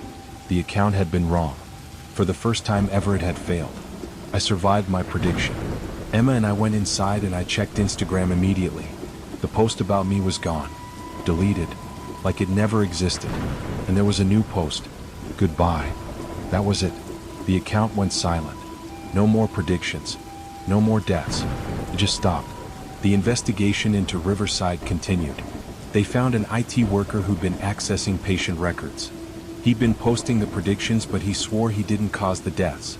He said the dates came to him in dreams. That he felt compelled to share them. They arrested him, but the deaths had already stopped. No more predictions came true because there were no more predictions. Whatever force had been working through him was gone. I survived. Emma survived. But Tyler didn't. Neither did dozens of other kids. All because they'd asked for help with their mental health and ended up on some cosmic hit list. I still don't understand it. Was the IT guy psychic? Was he possessed? Was he somehow causing the deaths? The police found no evidence he'd ever left his house. No connection to any death except the predictions. I'm 22 now. In college. Trying to live a normal life. But I can't forget. I check obituaries obsessively. Looking for patterns. Waiting for the predictions to start again. Sometimes I dream about that account. See new posts with names I recognize. Wake up in a cold sweat and check Instagram even though I deleted it years ago. If you ever see an account predicting deaths, don't engage. Don't investigate. Don't try to warn people. Just report it and walk away. Some knowledge is too heavy to carry. And if your name shows up, run. Change everything. Leave town. Do whatever it takes. Because death has a schedule and your name might be on it. But sometimes, just sometimes, you can beat fate. I did. I hope I never have to again. The Twitch stream that watched me back. This happened when I was 15. I'm 23 now, but I still can't stream. Can't even watch streams without feeling sick. What started as innocent gaming content turned into the worst year of my life. I was a shy kid. Sophomore year of high school and I had maybe 2 friends. I spent most nights in my room playing games. My parents were happy I had a hobby that kept me out of trouble. One night I was browsing Twitch looking for small streamers. I liked finding people with only a few viewers and chatting with them. It felt more personal than the big streams where your messages got lost in the flood. That's how I found Kyle. He was streaming Minecraft to literally 0 viewers when I joined. His webcam showed a kid about my age in a messy bedroom. He seemed excited when he saw someone in chat. "Hey, welcome. I'm Kyle," he said out loud even though I hadn't typed anything yet. I wrote "hey" in chat and he grinned. We started talking about the game. He was building a massive castle and asked for suggestions. I spent 2 hours watching and chatting. It was fun. I followed his channel and came back the next night. Still 0 other viewers. Just me and Kyle. He remembered me and seemed genuinely happy I came back. We talked about school and games and movies. Normal teenage stuff. This became my routine. Every night at 9 p.m. I'd watch Kyle stream. We became friends. He'd wait to start until I showed up. Said I was his good luck charm. It felt nice to be wanted somewhere. After a few weeks, Kyle suggested we voice chat on Discord while he streamed. I was nervous but agreed. Hearing each other's voices made our friendship feel more real. We'd talk for hours while he played different games. Kyle started asking about my life. Where I went to school, what my parents did, if I had siblings. I was lonely and desperate for friendship, so I told him everything. He shared stuff about his life too. Said he was homeschooled and didn't have many friends either. One night Kyle wasn't streaming. I messaged him on Discord to see if he was okay. He said his webcam broke but he could still stream without it.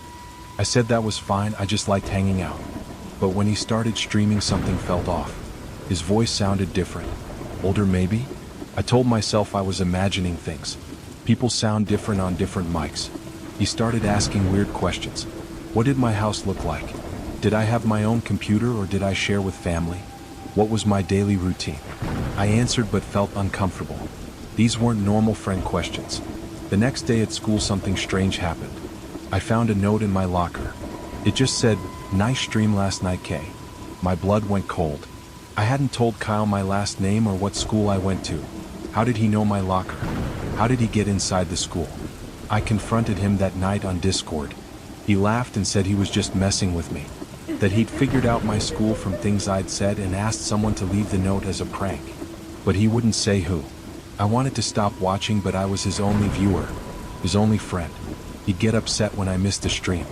Send dozens of messages asking where I was. Guilt me about abandoning him. So I kept watching. The questions got more invasive. He wanted to know when my parents worked, if we had a security system, what my bedroom looked like. I started lying, but he'd catch me in contradictions and get angry. Then he started the new segment. He called it Viewer Showcase.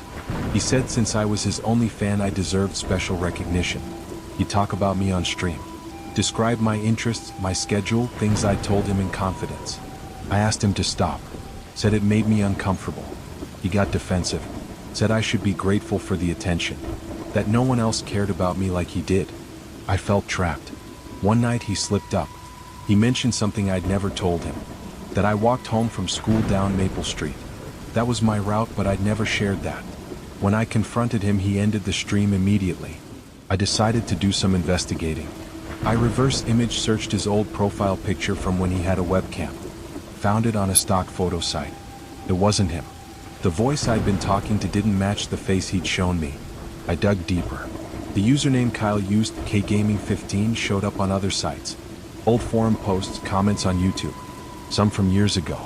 Way too old to be from a 15-year-old. I found a news article from 2018. A man had been arrested for stalking teenage boys through gaming platforms. He'd pretend to be their age, befriend them, gather information. His name was Kenneth Garrett. KG. Kyle Garrett. KGaming. The article had his mugshot. A man in his 40s. Nothing like the teen in the webcam. He'd served 2 years and been released. Released and back to his old habits. I was terrified. This grown man knew my schedule, my route home, what school I went to. He'd been grooming me for months and I'd fallen for it. I told my parents everything. Showed them the streams, the messages, the article. They called the police immediately. But there was a problem. Kyle had been using a VPN. They couldn't trace his real location. The police said to stop all contact. Block him everywhere. Be careful going to and from school. They'd try to track him down, but it might take time. I blocked him on Discord and Twitch. But the next day I had a new follower on Instagram. An account with no pictures. The username was just numbers, but the bio said, missing our streams K, that I made all my accounts private. Told my friends not to accept any follow requests from people they didn't know. But somehow he kept finding me. New platforms, new usernames. Always letting me know he was watching. My parents walked me to school. Picked me up. I was never alone. But I could feel him watching. Sometimes I'd see a car parked across from school that wasn't usually there. A man sitting in the library when I went to study. Always too far away to see clearly. The note started again. Not in my locker this time. On my doorstep. In my mailbox. Simple messages. Miss talking to you. Why did you leave? I'm your only real friend. Then the photos started. Pictures of me walking to school. Eating lunch with friends. Taken from far away with a zoom lens. He'd mail them to my house in blank envelopes. No return address. The police increased patrols. The school hired extra security. But he was too smart. Never got close enough to be caught. Just watched and waited and reminded me he was there. One night I woke up to a notification. Someone had gone live on Twitch and tagged me. The stream title was my full name. I knew I shouldn't watch, but I had to know. The stream showed my house. From across the street. What? He was out there right now streaming my house. I could hear his breathing on the mic. Occasionally he'd whisper. Say things like, I know you're watching, and come out and talk to me, and I've been so patient. I woke my parents. They called 911. By the time police arrived, the stream had ended. No one on the street. No evidence except the VOD, which he deleted minutes later. This went on for months. Random streams of my house, my school, places I went. Always from a distance.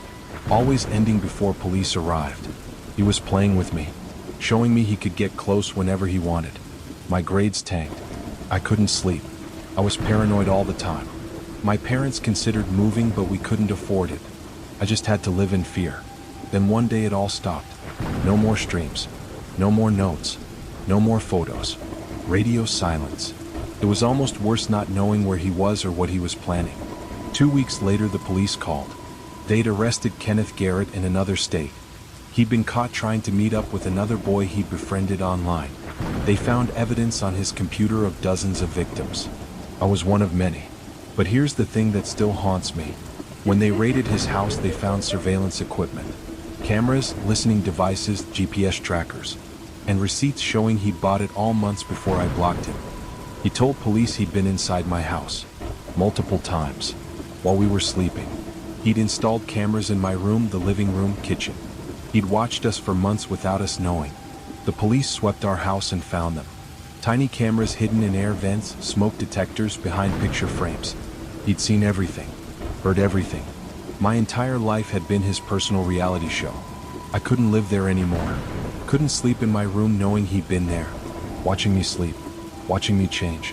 Watching me live my life thinking I was safe. We did move eventually. Different state. Different school. Fresh start. But I was never the same. I'd been living in a horror movie and didn't even know it. Every private moment had been violated. Kenneth got 15 years this time. Multiple counts of stalking, breaking, and entering cyber crimes. But 15 years isn't life. He'll be out when he's 60. Still young enough to do it again. I'm in therapy now. I've been for years. Diagnosed with PTSD, anxiety, paranoia. I check for cameras everywhere I go. Can't sleep without checking my locks 5 times. Don't trust anyone online. I tried to watch Twitch again last year. Thought maybe I was ready. But seeing that chat window, hearing streamers talk to viewers, it all came flooding back. I threw up and had a panic attack. My therapist says it takes time. That one day I'll feel safe again. But I don't think she understands. When someone watches you that closely, learns you that well, gets inside your house and your head, you never really get them out. Sometimes I wake up at night certain I heard something. A click of a camera. A whisper through speakers. The hum of electronics that shouldn't be there. I tear my room apart looking for devices that aren't there. My roommates think I'm crazy, but I know the truth. I know how easy it is for someone to watch you. How many ways they can get in. How patient they can be. How far they'll go. So if you're young and lonely and someone starts paying attention to you online, be careful. Ask questions. Trust your instincts. Don't share personal information. Because once someone has it, you can never take it back. The aftermath. The trial was a nightmare. I had to testify about everything. Kenneth's lawyer tried to make it seem like I was a willing participant, that I'd enjoyed the attention, that I'd sought him out. It felt like being violated all over again. They showed the court some of the footage from the cameras. Hours of me just living my normal life, unknowing. The judge looked sick. The jury couldn't look at me. I felt like I was the one on trial. Kenneth just sat there smiling. Even in handcuffs and an orange jumpsuit, he looked pleased with himself, like he was proud of what he'd accomplished. During a break in testimony, he mouthed, "I missed you," at me from across the courtroom. My mom cried through the whole thing. My dad kept clenching his fists so hard his knuckles went white. They blamed themselves, wondered how they'd missed it, how someone could break into our house repeatedly without them knowing. The worst part was learning about the others. Kenneth had been doing this for over a decade. Boys between 13 and 17, always lonely, always looking for friendship online. He'd refined his techniques over the years. I wasn't his first victim, and that boy who finally got him caught wasn't his last. Some of the other families were at the trial. Other parents who'd failed to protect their kids. Other boys who'd been groomed and stalked and violated. We formed a strange support group, bonded by shared trauma. None of us looked at each other directly. We all knew too much about invasion of privacy. During sentencing, the prosecutor read victim impact statements. 12 boys total, ranging in age from what happened to me at 15 to a kid who was only 13 when Kenneth first contacted him. The youngest had attempted suicide twice. Another had dropped out of school entirely. One family had gone into debt buying new security systems and eventually moving 3 states away. Kenneth got his 15 years, but the damage was permanent for all of us.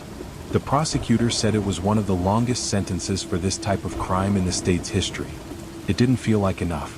College years. I thought college would be different. New city, new people, nobody knew what had happened to me. I could start fresh.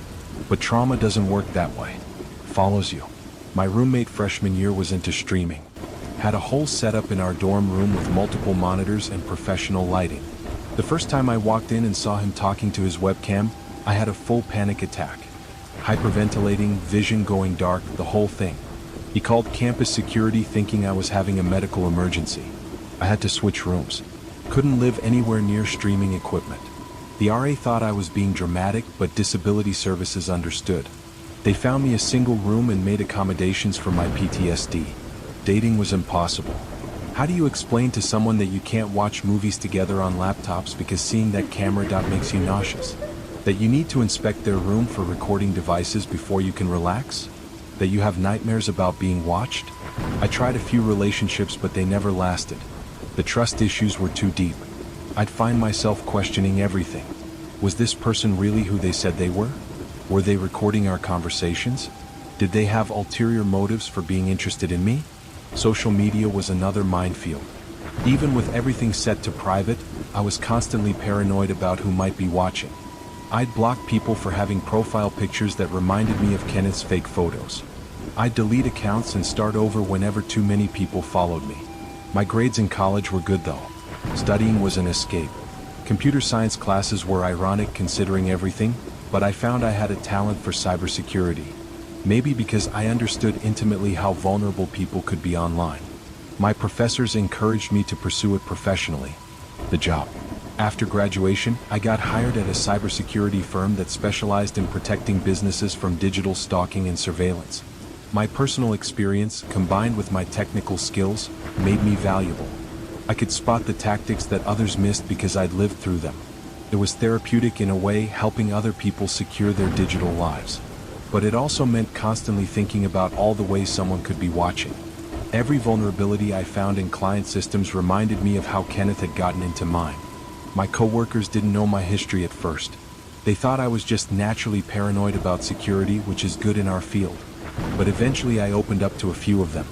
Having colleagues who understood the technical aspects of what had happened to me was healing. They didn't think I was crazy for checking for hidden cameras everywhere. We worked with law enforcement sometimes, helping them track down cyber criminals. I always wondered if we'd eventually encounter someone like Kenneth. Other predators using the same techniques, targeting other lonely kids online. The thought both terrified and motivated me. The letter. 3 years into my career, I got a letter at work. No return address, postmarked from the state where Kenneth was imprisoned. My hands shook as I opened it. It was from him. Somehow he'd found out where I worked. The letter was apologetic at first, claiming he'd found religion in prison and wanted to make amends. But it quickly turned disturbing. He described things from the surveillance footage in vivid detail. Moments I'd forgotten, private things no one should have seen. He said he still thought about me every day. That our friendship had been real, even if his methods were wrong. He claimed to be a changed man but couldn't help reminiscing about watching me grow up. The letter felt like another violation, like he was in my head again. I took the letter to the police, but there wasn't much they could do. Prisoners have a right to send mail, and while the content was disturbing, it wasn't technically threatening. They could ask the prison to monitor his correspondence more closely, but they couldn't stop him from writing. That night I couldn't sleep. The old paranoia came flooding back.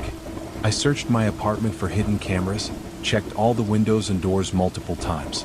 Called in sick to work the next day because I couldn't stop shaking. My therapist helped me process it. She reminded me that Kenneth was locked up, that he couldn't actually see me anymore. But the letter proved that even behind bars, he was still thinking about me, still trying to control me. Prison hadn't reformed him at all. The support group. My therapist suggested I join a support group for stalking victims. I'd resisted for years, not wanting to relive everything by hearing other people's stories. But the letter made me realize I needed more help than individual therapy could provide. The group met weekly in a community center basement. 8 people of various ages, all dealing with different types of stalking. There was Sarah, whose ex-husband had harassed her for 3 years after their divorce. Mark, who'd been targeted by a co-worker who'd stolen his identity. Lisa, whose teenage daughter had been cyber-stalked by a classmate. At first I just listened. Hearing other people's experiences made me realize how common stalking actually was, and how many different forms it could take. But it also made me feel less alone. These people understood the hypervigilance, the constant fear, the way trauma changes how you move through the world. Eventually I shared my story. The group was horrified but not shocked. They'd all experienced variations of the same violation of safety and privacy. Sarah talked about how her ex had installed tracking software on her phone. Mark described finding GPS devices on his car. We compared notes on security systems and safety protocols. The group became a lifeline. When I had bad days, I knew I could call any of them and they'd understand. When I made progress, they celebrated with me. When Kenneth sent another letter 6 months later, they helped me report it and reminded me that I was safe. Moving forward. I'm 23 now, 8 years removed from when it all started. The nightmares are less frequent. I can watch movies on laptops without panicking, though I still cover cameras with tape. I've been in a relationship for 6 months with someone who knows everything and doesn't judge me for my quirks about privacy. I still work in cybersecurity and I'm good at my job. Protecting other people feels like turning my trauma into something useful. I speak at conferences sometimes about digital safety for teens. Parents are always shocked by how sophisticated predators can be, how easy it is for someone to invade your privacy without you knowing. Kenneth will be eligible for parole in 7 years. I'll be 30 then, and I plan to attend every parole hearing to argue against his release. The other victims from his trial and I stay in touch. We've formed our own support network, bound by shared experience with one particular monster. I still can't watch Twitch streams. Still check for hidden cameras in every new place I visit. Still wake up sometimes convinced I heard a camera click or a whisper that isn't there. My roommates don't think I'm crazy anymore. They help me check when I need reassurance. The thing about surviving something like this is that you're never completely over it. There's no moment when you suddenly feel safe again. Recovery is measured in tiny victories. Sleeping through the night, trusting someone new, going a whole day without checking over your shoulder. But I'm not just surviving anymore. I'm building a life. A career helping people protect themselves. Relationships with people who care about me. Purpose beyond just avoiding the next threat. Kenneth took a year of my life, but he didn't take all of them. The cameras are gone now. The watchers have been caught. The streams that tormented me have been deleted. But I remember everything, and I use those memories to help others avoid the same fate. In the end, maybe that's enough. If you're reading this and something similar is happening to you, please tell someone. Trust your instincts. Don't worry about overreacting. The people who care about you want to keep you safe, even if it means being paranoid for a while. And if you're someone who watches streams, who chats with content creators, who makes friends online, most of those interactions are genuine and safe. But remember that not everyone is who they claim to be. Ask questions. Verify identities. Keep some things private. The internet can be a wonderful place to connect with people, but it can also be dangerous. Be careful out there. Someone might be watching. The last house on Willow Street. The police found Sarah's diary 3 days after she vanished, but what they read inside made them wish they had never opened it at all. Sarah Miller had been an ordinary real estate agent in the quiet town of Ashwood, Maine, until the day she was assigned to sell the last house on Willow Street, a Victorian mansion that had been empty for 23 years, and as she walked up the crumbling stone path that October morning, she noticed how the autumn leaves seemed to avoid falling on the property, as if even nature itself wanted nothing to do with the place. The house stood at the end of the street like a forgotten memory, its dark windows reflecting nothing but shadows, and Sarah felt her hands tremble slightly as she inserted the old brass key into the lock, hearing it click open with a sound that seemed too loud in the morning silence. Inside, the air was thick and still, carrying the faint scent of lavender mixed with something else she couldn't quite identify, something that made her stomach turn just slightly, and as she moved through the rooms with her clipboard, taking notes about the surprisingly well-preserved interior, she couldn't shake the feeling that someone was watching her from the corners where the shadows gathered darkest. The previous owner, Mrs. Eleanor Blackwood, had died in her sleep 23 years ago, leaving no heirs and no explanation for why she had lived alone in such a large house, and the estate had been tied up in legal matters until now, when distant relatives had finally decided to sell. Sarah had dealt with old houses before, but this one felt different, felt alive in a way that made no sense, and as she climbed the grand staircase to inspect the upper floors, each step creaked a different note, almost like a melody she half remembered from childhood.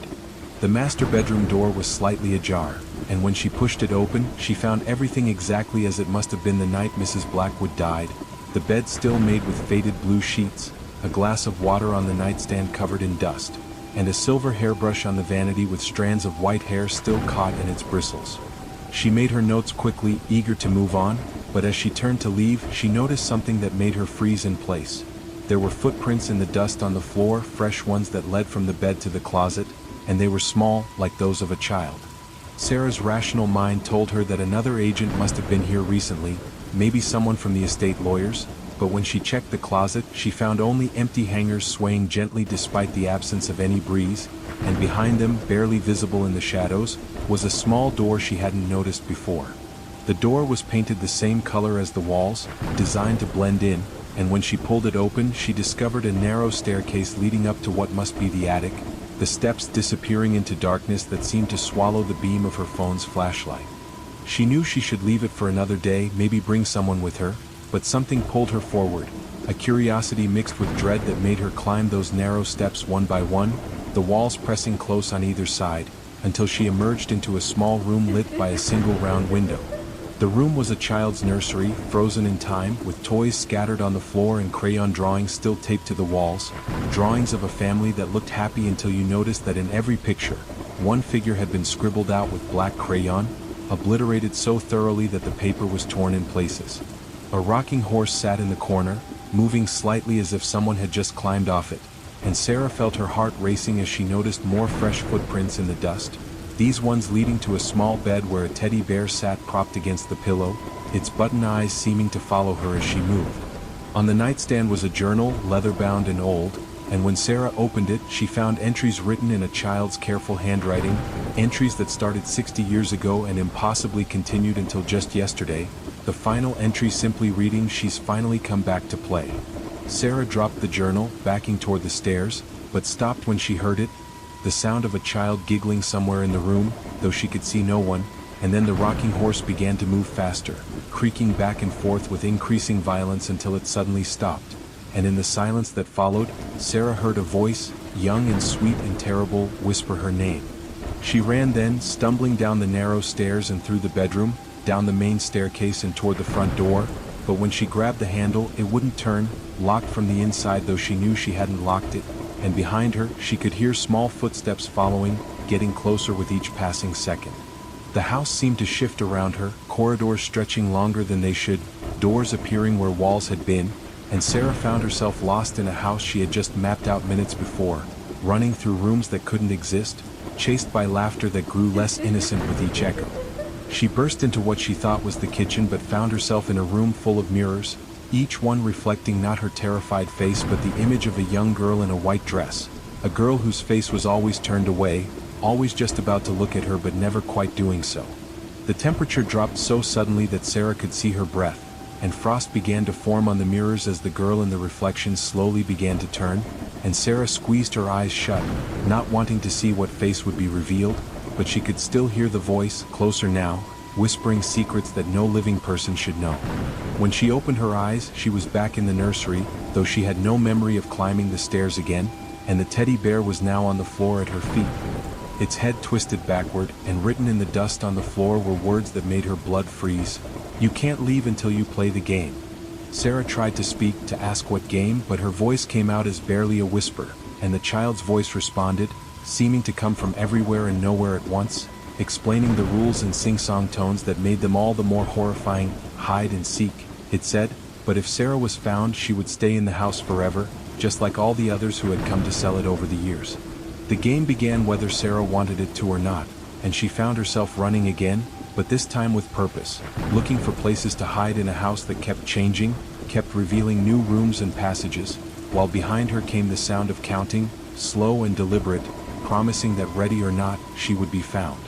She hid in closets that opened onto other closets, under beds that seemed to breathe with her, behind curtains that whispered against her skin, but always the footsteps found her, always the giggling grew closer, until she realized that hiding wasn't the answer. She needed to understand what had happened here, needed to know why this child was trapped and angry and playing endless games in an empty house.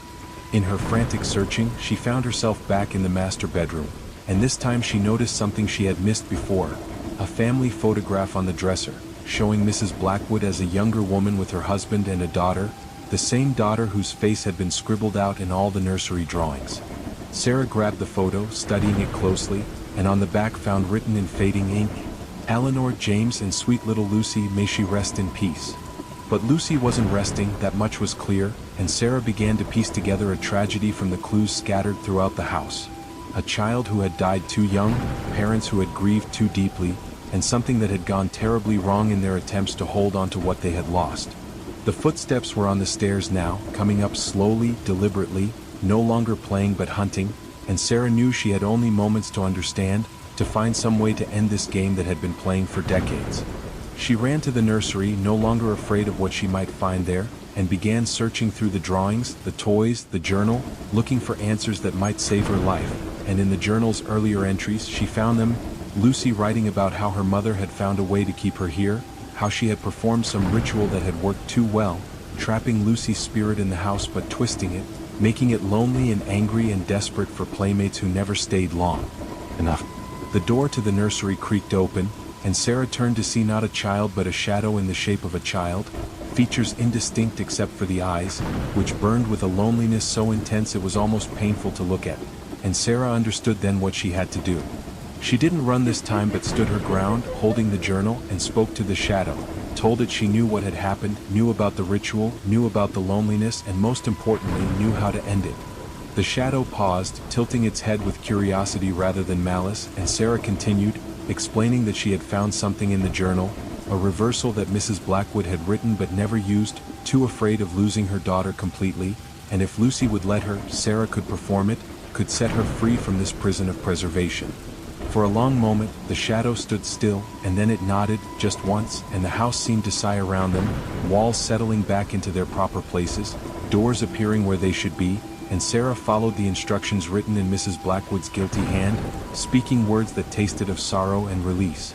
The shadow began to fade, but before it disappeared completely, it solidified just enough for Sarah to see Lucy's face. Not terrible, not twisted, just the face of a sad little girl who smiled for the first time in 60 years as she finally let go. The house shuddered once, as if waking from a long dream, and then fell still, truly empty at last, and Sarah found herself standing in an ordinary nursery covered in dust and memory but nothing more.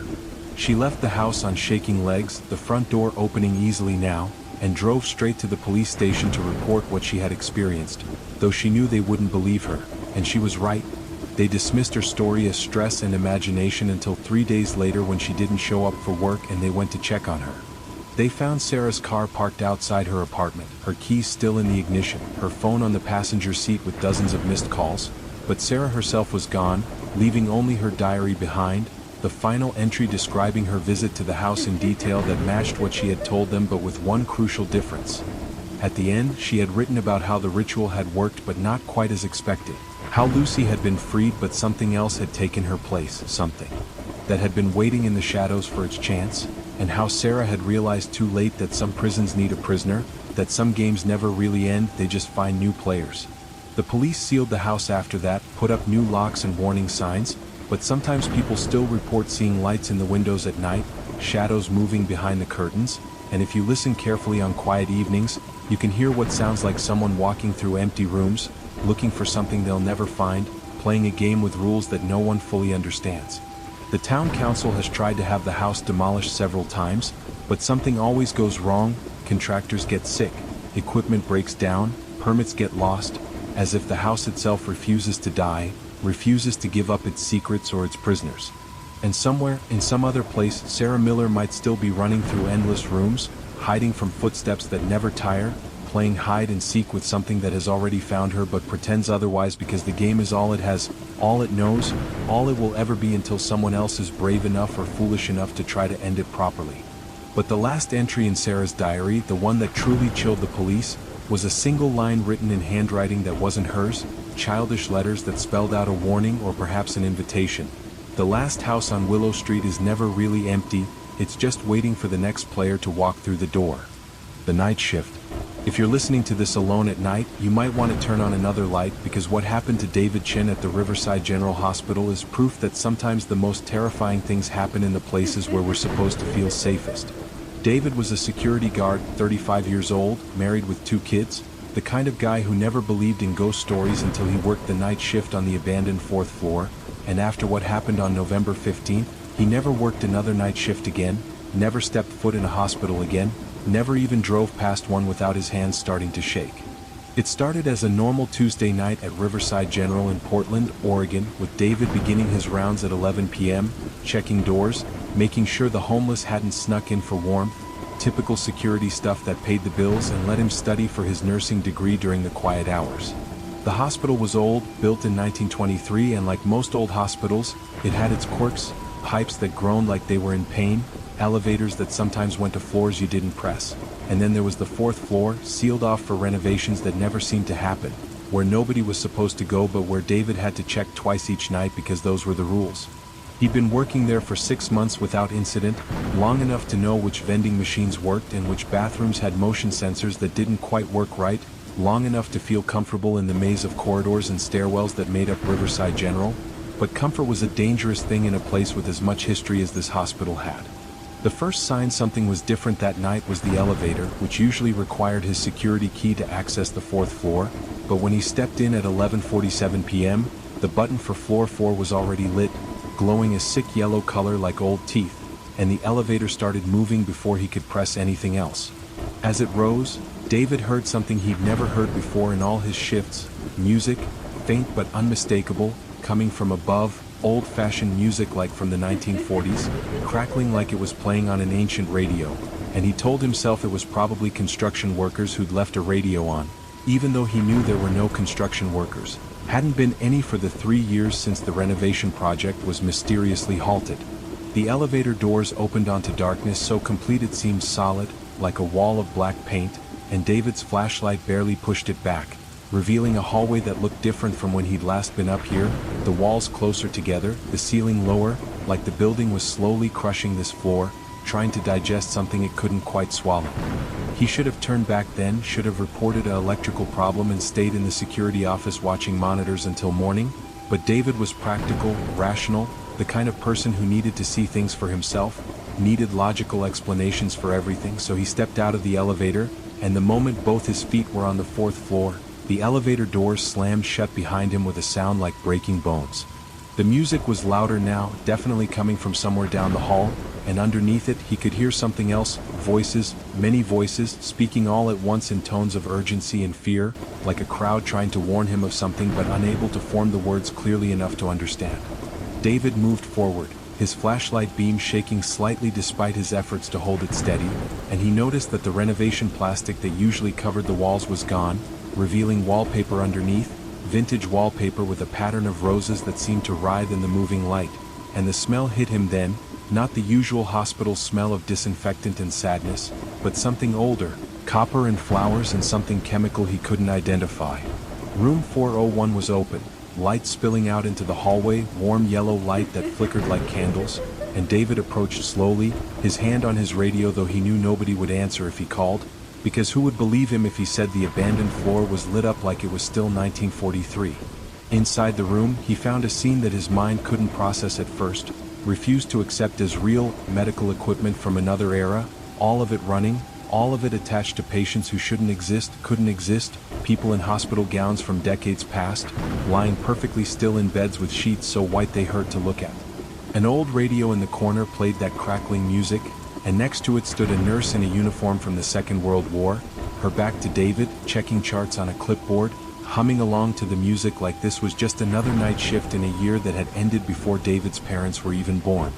She turned then, and David saw her face, young and pretty and completely wrong, because her eyes were hollow, not empty but hollow, like looking into the windows of an abandoned house, and when she smiled, her teeth were too many and too sharp, and she spoke in a voice like pages turning in a medical textbook.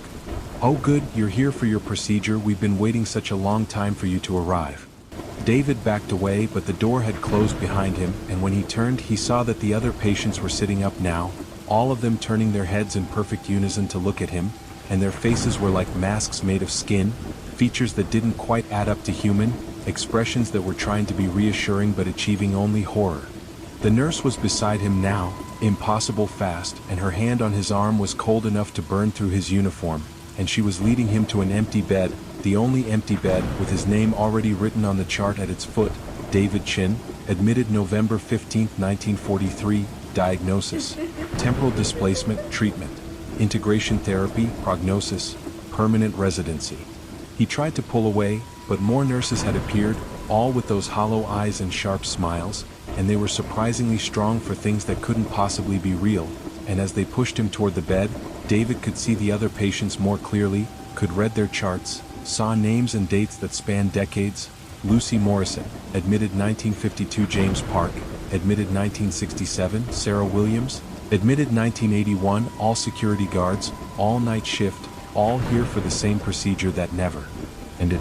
The radio was louder now, but between songs, a voice was speaking, reading news from 1943, talking about the war, about boys coming home broken, about a new treatment being tested at Riverside General, something experimental, something that went wrong, and David understood then what he was seeing, what the fourth floor really was, not abandoned but stuck, caught in a loop of a night when something terrible happened, when an experiment in treating trauma created its own trauma, when the barrier between then and now became too thin to hold. He fought harder, knocked over equipment that sparked and bled liquids that weren't quite blood, and in the chaos, he heard the real story coming through the radio static, how Dr. Marcus Whitley had tried to erase traumatic memories from wounded soldiers, how his treatment had worked too well, had erased not just memories but the boundaries of time itself, how the entire ward had become unstuck from reality, falling through the years like a stone through water, catching anyone who wandered too close to their temporal wound. The nurses were changing now, their faces flickering between young and old, between human and something else, and the patients were standing, moving toward him with jerky motions like film running at the wrong speed, and David did the only thing he could think of. He grabbed the radio and threw it through the window, shattering both the music and the glass, and for a moment, just a moment, everything stopped. In that silence, he heard the real fourth floor, empty and dusty and normal, saw the renovation plastic flickering back into existence like a bad special effect. And he ran harder than he'd ever run in his life, toward where he hoped the elevator would be, while behind him, the past tried to pull itself back together, tried to rebuild its trap of endless night shifts and procedures that never ended. The elevator was there, doors open, waiting, and David threw himself inside, slammed the button for the ground floor, and as the doors closed, he saw the hallway behind him shifting, old and new overlapping like double-exposed photographs. And through it all, the nurse with hollow eyes watching him escape, her smile suggesting this was only a temporary reprieve, that the fourth floor was patient, had nothing but time, would wait for the next night shift guard to make their rounds. David burst into the security office, gasping, shaking, and found his supervisor asleep at the desk, the monitors showing nothing unusual, the fourth floor camera displaying only darkness and plastic sheeting, as if nothing had happened, as if David had imagined it all, except for the frost on his arm where the nurse had touched him, except for the old-fashioned medical chart clutched in his hand that he didn't remember grabbing, the one with his name and that impossible date. He quit that night, walked out without explanation, and later heard that Riverside General had finally decided to renovate the 4th floor properly, had sent in crews who found things that didn't make sense, medical equipment from the 1940s in rooms that had supposedly been empty since the 1990s, patient files for people who had never officially been admitted, and in room 401, a radio that played music from a station that had been off the air for 60 years.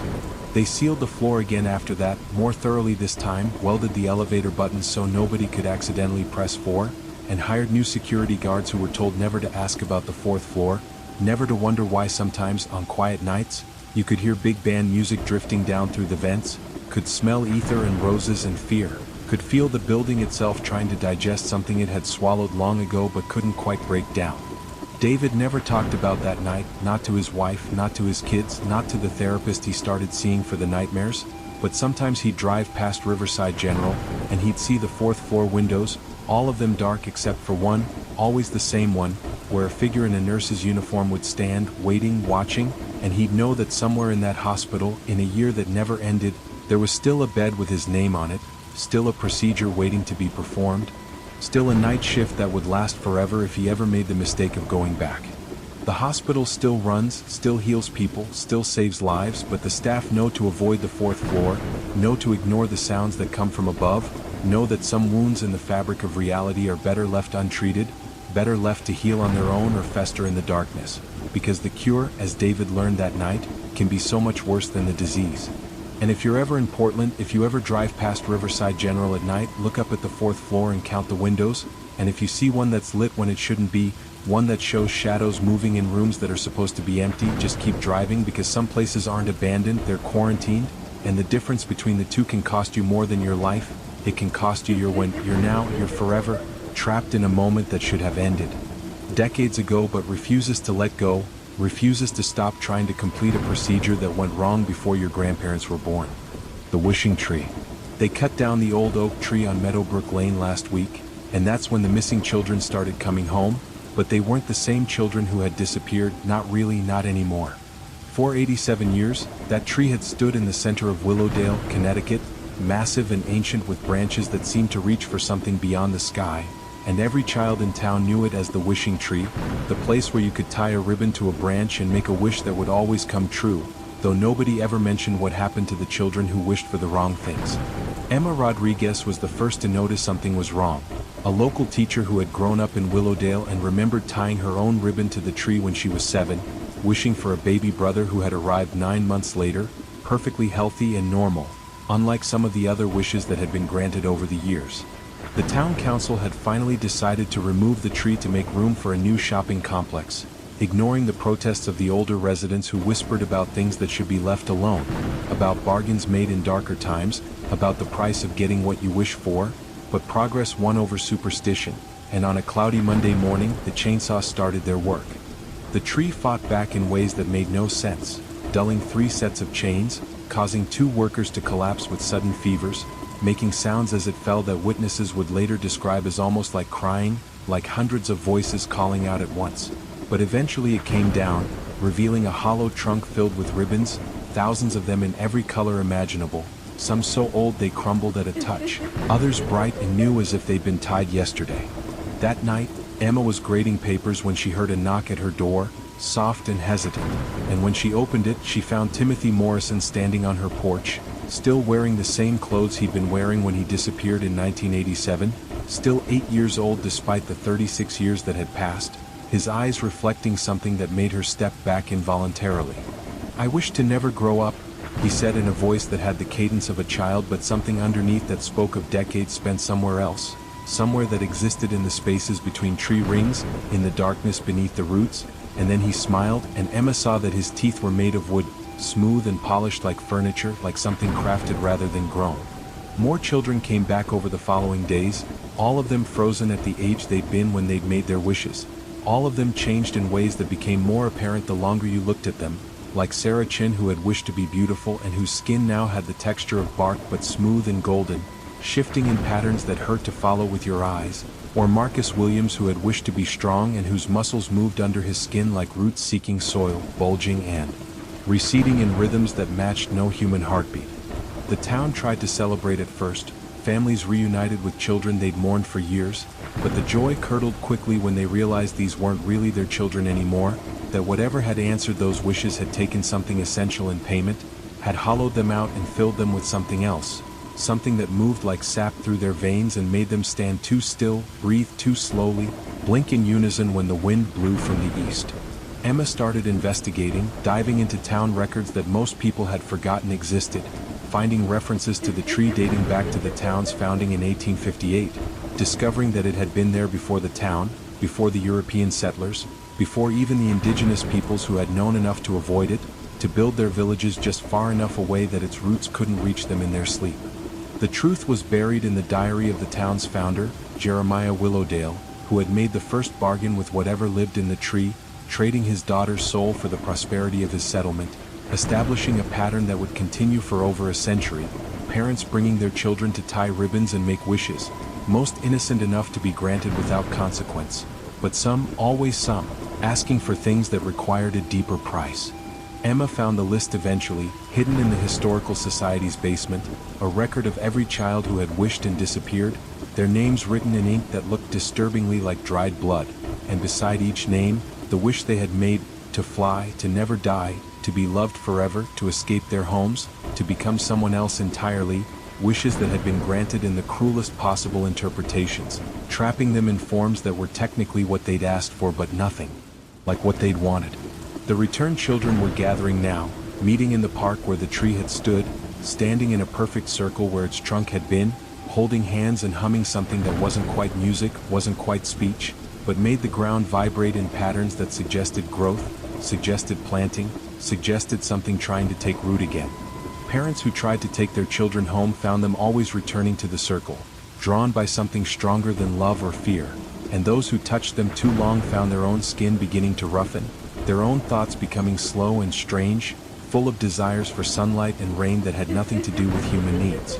The town council met in emergency session, trying to decide what to do with children who were legally still minors but chronologically older than some of their own parents, trying to understand how to integrate beings who looked human but whose hearts beat in time with seasons rather than seconds, whose blood when tested showed chlorophyll mixed with hemoglobin, whose X-rays revealed root systems spreading from their spines like wings made of wood.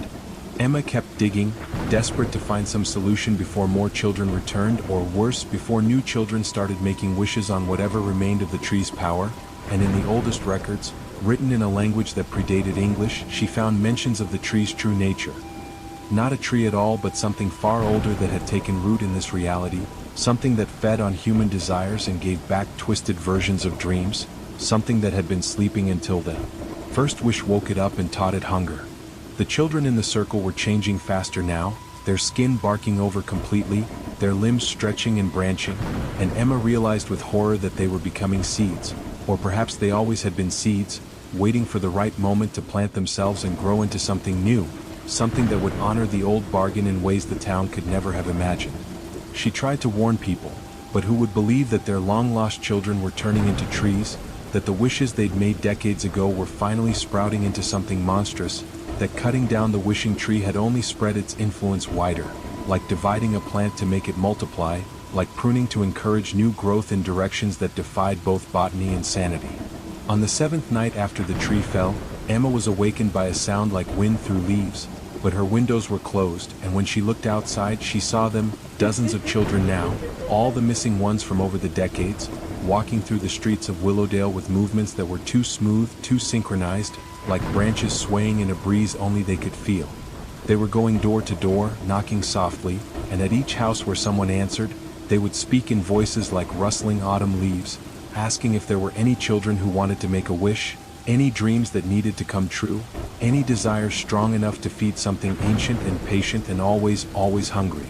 Some parents slammed their doors, but others, desperate or curious or simply caught by whatever pheromones the tree children released into the air, let them in, and by morning new ribbons had appeared, tied to fence posts and mailboxes and car antennas, bright colors fluttering in the dawn light, each one carrying a wish that would be answered in ways that made Emma's hands shake as she tried to untie them, only to find they wouldn't budge, were already rooted to their anchors with tiny fibers that dug deep into metal and wood alike. The town tried to fight back, tried to contain the returned children, but how do you imprison something that can send roots through concrete, that can photosynthesize through windows, that doesn't need food or water in any form humans understand, only needing soil and sun and the occasional wish to sustain whatever alien metabolism drove them now? Emma made one last desperate attempt, going to where the tree had stood, finding the stump still there, cut clean but somehow still alive, sap flowing from it in patterns that looked almost like writing, like a contract written in the language of growth and decay. And she understood then that cutting the tree had been part of its plan all along, that sometimes the only way to truly spread is to be scattered, to let your seeds be carried on the wind of human grief and hope. The children were surrounding her now, all of them together for the first time since their return, and Timothy Morrison stepped forward, his wooden teeth clicking as he spoke. "It's not so bad, Miss Rodriguez, being part of something bigger, something that lasts longer than human lives, something that can make wishes come true, even if the price is becoming the very thing that grants them." Emma felt the roots beneath her feet, felt them reaching up through her shoes, trying to find purchase in her flesh, and she ran, leaving Willowdale that very night, but not before seeing the first sprouts pushing up through the pavement where the children had been standing, tiny oak trees that would grow faster than any natural tree should, would be ready for wishes sooner than anyone expected, would spread through the town like an infection of dreams and bark and borrowed time. The story should have ended there, with Emma's escape, but trees are patient things, and wishes have a way of following those who make them, and Emma had tied her own ribbon to the original tree all those years ago, had wished for the one thing that would guarantee she could never truly leave. She had wished to always be needed, to always have students to teach, to make a difference in children's lives forever, and as she drove away from Willowdale, she didn't notice the seeds caught in her hair, didn't feel the splinter in her palm from touching the stump beginning to sprout, didn't understand that some wishes take decades to fully bloom, and when they do, when they finally come true, they change not just the wisher but everyone they touch, every student they teach, every life they try to save. Willowdale still stands, though few people visit now, and those who do report strange things, streets lined with oak trees that weren't there before, children playing in the shadows who seem too tall, too still, too much like the trees they climb, and in the center of town, where the original wishing tree stood, a new grove is growing, dozens of young oaks in a perfect circle, their branches already heavy with ribbons, their roots deep and intertwined, their leaves whispering promises to anyone desperate enough to tie their dreams to something that should never have been allowed to put down roots in soil meant for simpler, safer things than wishes that come true. The night shift. I was 19 and working the graveyard shift at a 24-hour gas station on the edge of town to pay for college. The job was boring but easy, mostly just truckers stopping for coffee and energy drinks between midnight and 6 a.m. The store was one of those older places with big windows all around so you could see the parking lot and street from inside. My manager Dave told me the previous night shift guy had quit suddenly without giving a reason, just stopped showing up after 3 weeks. I figured he probably found something better, but Dave seemed nervous when he trained me, kept checking the locks on the back door and showing me where all the security cameras were positioned. The first few nights were normal. Truckers, a few insomniacs buying snacks, the occasional drunk college kid. But on my fourth night, around 2 a.m., I noticed this guy standing across the street under a broken streetlight. He was just standing there, facing the store, wearing a dark hoodie. I couldn't see his face clearly, but something about the way he stood perfectly still made me uncomfortable. I went to the back room to grab some inventory, and when I came back 5 minutes later, he was gone. I figured he'd moved on, but then I saw him in the parking lot, closer now, standing next to the dumpster. Still facing the store. Still perfectly motionless. My stomach dropped. I pretended to organize the cigarette display behind the counter while keeping an eye on him. After about 10 minutes, a truck pulled in for gas and the guy disappeared again. The trucker was this older guy named Bill who I'd seen a few times. While he was paying, I asked if he'd seen anyone hanging around outside. "Yeah, weird dude in a hoodie," Bill said. "Been seeing him the last few nights when I stop here. Just stands there staring. You might want to call the cops, kid. That ain't normal behavior." The next night, same thing. Guy shows up around 2 a.m., stands in different spots around the property, always watching the store. Always watching me. I started keeping a baseball bat behind the counter and called the police, but they said unless he actually did something or came inside, there wasn't much they could do. On the sixth night he got bolder. Around 1:30 a.m. I saw him walking slowly around the building, testing windows, checking the back door. My hands were shaking as I grabbed my phone to call 911, but then he appeared at the front entrance. Just standing there, inches from the glass door, staring directly at me. I could finally see his face clearly. Middle-aged guy with hollow eyes and this weird smile that didn't reach the rest of his expression. He raised his hand and waved at me, a slow, deliberate wave. Then he pressed his face against the glass, breath fogging it up, and mouthed the words, "I see you." I called 911 immediately, told them there was someone threatening me at the store. The guy must have seen me on the phone because he backed away from the door and walked to the edge of the parking lot, but he didn't leave. He just stood there waiting. The cops took forever to arrive, almost 20 minutes. When they got there, the guy was gone again. They took my statement and said they'd increase patrols in the area, but I could tell they thought I was overreacting. One of them even suggested maybe I wasn't cut out for night shift work. The seventh night, I brought my friend Marcus with me. I wasn't supposed to have anyone else in the store, but I was too scared to be alone. Marcus thought I was being paranoid until 2:15 a.m. when Hoodie Guy showed up again. This time he walked straight to the front door and tried to open it. When it didn't open, thank God I always kept it locked after midnight, he started pounding on the glass. Marcus grabbed the bat while I called 911 again. The guy was screaming something we couldn't understand, his face twisted with rage, slamming his fists against the door so hard I thought the glass would break. Then suddenly he stopped, smiled that creepy smile again, and walked away just as we heard sirens approaching. This time the cops caught him 2 blocks away. Turns out he was a registered sex offender who had been stalking the previous night shift worker, a young woman who looked similar to me in the dark. That's why she'd quit without notice. She'd been too scared to even give a reason. They arrested him for stalking and attempted breaking and entering. I found out later he'd been watching the store for weeks, studying the patterns, waiting for the right moment to make his move. The police said if he'd gotten inside that night, things could have ended very badly. I quit the next day. Some jobs aren't worth the money no matter how much you need it. Every time I drive past that gas station now, I remember his face pressed against that glass and the way he said, "I see you." Sometimes being seen is the scariest thing of all. The house sitter. My Aunt Linda asked me to house sit for her while she was visiting my cousin in Florida for 2 weeks. I was 18 and between jobs, so free food and a place to stay sounded perfect. Her house was in this quiet suburban neighborhood where everyone knew each other, the kind of place where people still left their doors unlocked.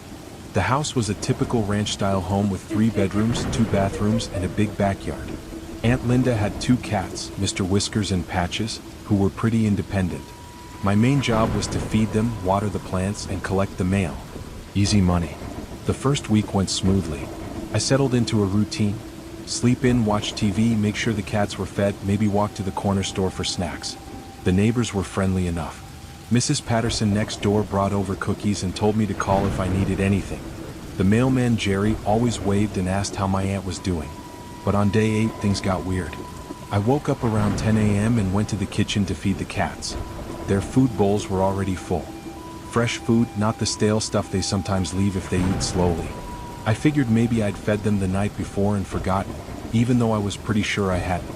That afternoon, I noticed the living room had been vacuumed. The carpet had those perfect parallel lines that show when it's freshly cleaned. But I definitely hadn't vacuumed. I hate vacuuming and had been putting it off.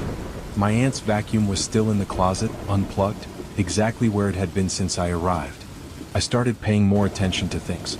The next morning, the dishwasher had been run overnight. I could tell because the dishes were warm and there was that clean, steamy smell. But I remembered leaving my dinner plate in the sink the night before, planning to wash it later. Now it was clean and put away. I called my aunt, trying not to sound crazy. "Hey, did you maybe ask one of the neighbors to help out while I'm here? Like to check on things?" "No, honey," she said. "That's what you're there for." "What? Is everything okay?" I didn't want to worry her, so I said everything was fine and hung up. But I started keeping track of things, writing down how I left each room so I could tell if anything changed. That's when I realized someone had definitely been in the house. Books on the coffee table would be moved slightly. The TV would be on a different channel than I'd left it. The thermostat would be adjusted by a degree or 2. Little things that you might not notice if you weren't looking for them. But I was looking now. On day 10, I decided to set up a test. Before going to bed, I put a small piece of tape across the front door, low down where someone might not notice it. I also balanced a penny on top of the back door frame. If someone came in, they'd disturb my little early warning system. The next morning, both were undisturbed. But someone had been there anyway. The cat's litter box had been cleaned, something I'd been avoiding because it smelled awful. And there was a load of laundry in the washing machine. My clothes. Clothes I'd left in a pile on the bedroom floor. I was starting to panic. Someone was getting into this house regularly, doing chores, taking care of things. But how? I checked every window, every door. Everything was locked up tight.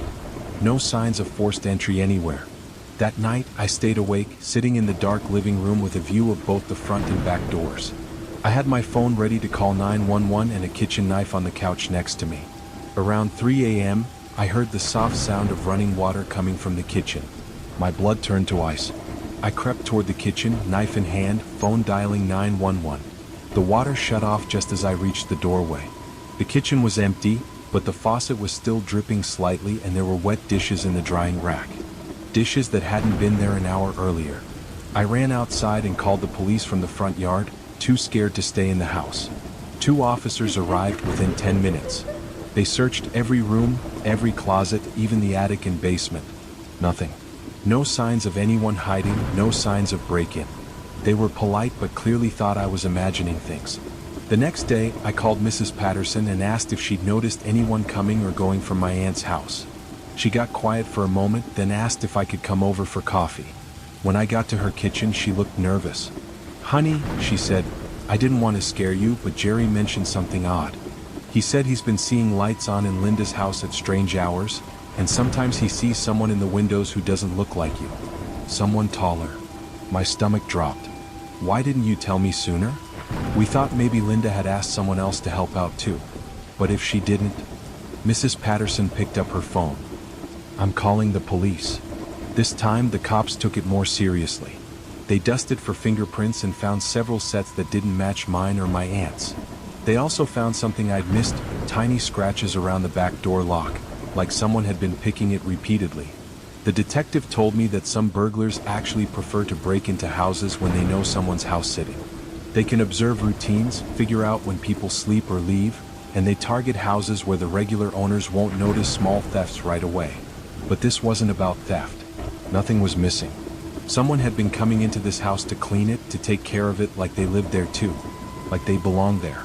The detective said it was one of the strangest cases he'd seen. I packed my stuff and went to stay with a friend for the remaining days. My aunt cut her trip short and came home early. She had the locks changed and installed a security system. We never found out who had been getting in or why they were doing housework instead of stealing things. Sometimes I wonder if they're still out there looking for another house to secretly take care of. The thought of someone moving through your space, touching your things, living a shadow life alongside yours, it's worse than any ordinary break-in. At least burglars just want your stuff and leave. This person wanted to share my aunt's life, and that's so much more terrifying. The delivery driver. I started driving for a food delivery app when I turned 21, mostly doing dinner and late-night runs around the city.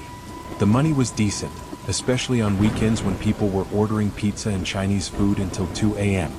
I'd been doing it for about 3 months when I got an order that still gives me chills. It was a Thursday night, around 11:30 p.m., pretty slow for deliveries. I was about to head home when I got a ping for a big order from an upscale Italian place, $85 worth of food, which meant a good tip if I was lucky. The delivery address was in Riverside Heights, this newer subdivision about 15 minutes outside the city center. The subdivision was one of those planned communities where all the houses look similar and the streets wind around in confusing loops. I delivered there a few times before, but always during daylight. At night, with minimal streetlights and similar-looking houses, it was easy to get turned around. I found the street, Maple Grove Court, and started looking for number 1247. The houses were big, expensive-looking places with perfect lawns and 3-car garages. Most had their porch lights on, but 1247 was completely dark. I double-checked the address on my phone. Definitely the right place. I grabbed the food and walked up to the front door. No doorbell that I could see, so I knocked. No answer. I knocked harder, checked my phone for any messages from the customer. Nothing. I tried calling the number from the order, but it went straight to a disconnected line message. This happens sometimes, wrong numbers, people passing out after ordering whatever. I was supposed to wait 5 minutes then call support to report an undelivered order. But as I stood there on this dark porch, something felt off. All the other houses on the street had signs of life, TVs flickering through windows, cars in driveways, porch lights on. This house felt empty. I walked around to the side yard to see if there were lights on in the back. That's when I noticed the for sale sign half hidden behind an overgrown bush. The house was empty. Had been for a while, by the look of the unmowed lawn and pile of flyers by the door. Who orders $85 worth of food to an empty house? I was heading back to my car when I heard footsteps on the gravel driveway behind me. I turned around expecting to see the customer, maybe someone who'd been waiting in their car or something. But the driveway was empty. The footsteps stopped. "Hello?" I called out. No answer. I stood there listening, heart starting to pound. Then I heard it again, footsteps, but from a different direction. Like someone was walking around my car. I hit the flashlight on my phone and swept it across the driveway and street. Nothing. But I had this overwhelming feeling of being watched. The hair on my arms was standing up, and every instinct I had was screaming at me to get out of there. I jogged to my car, threw the food in the passenger seat, and locked the doors. As I was putting the key in the ignition, I saw movement in my rearview mirror. Someone was standing behind my car. A figure in dark clothing, just standing there, close enough that I should have hit them when I backed up earlier. I fumbled with my keys, hands shaking, and finally got the engine started. I threw it in drive and floored it, not caring if I hit whoever was behind me. In my mirror, I saw the figure just standing there as I sped away, getting smaller but not moving.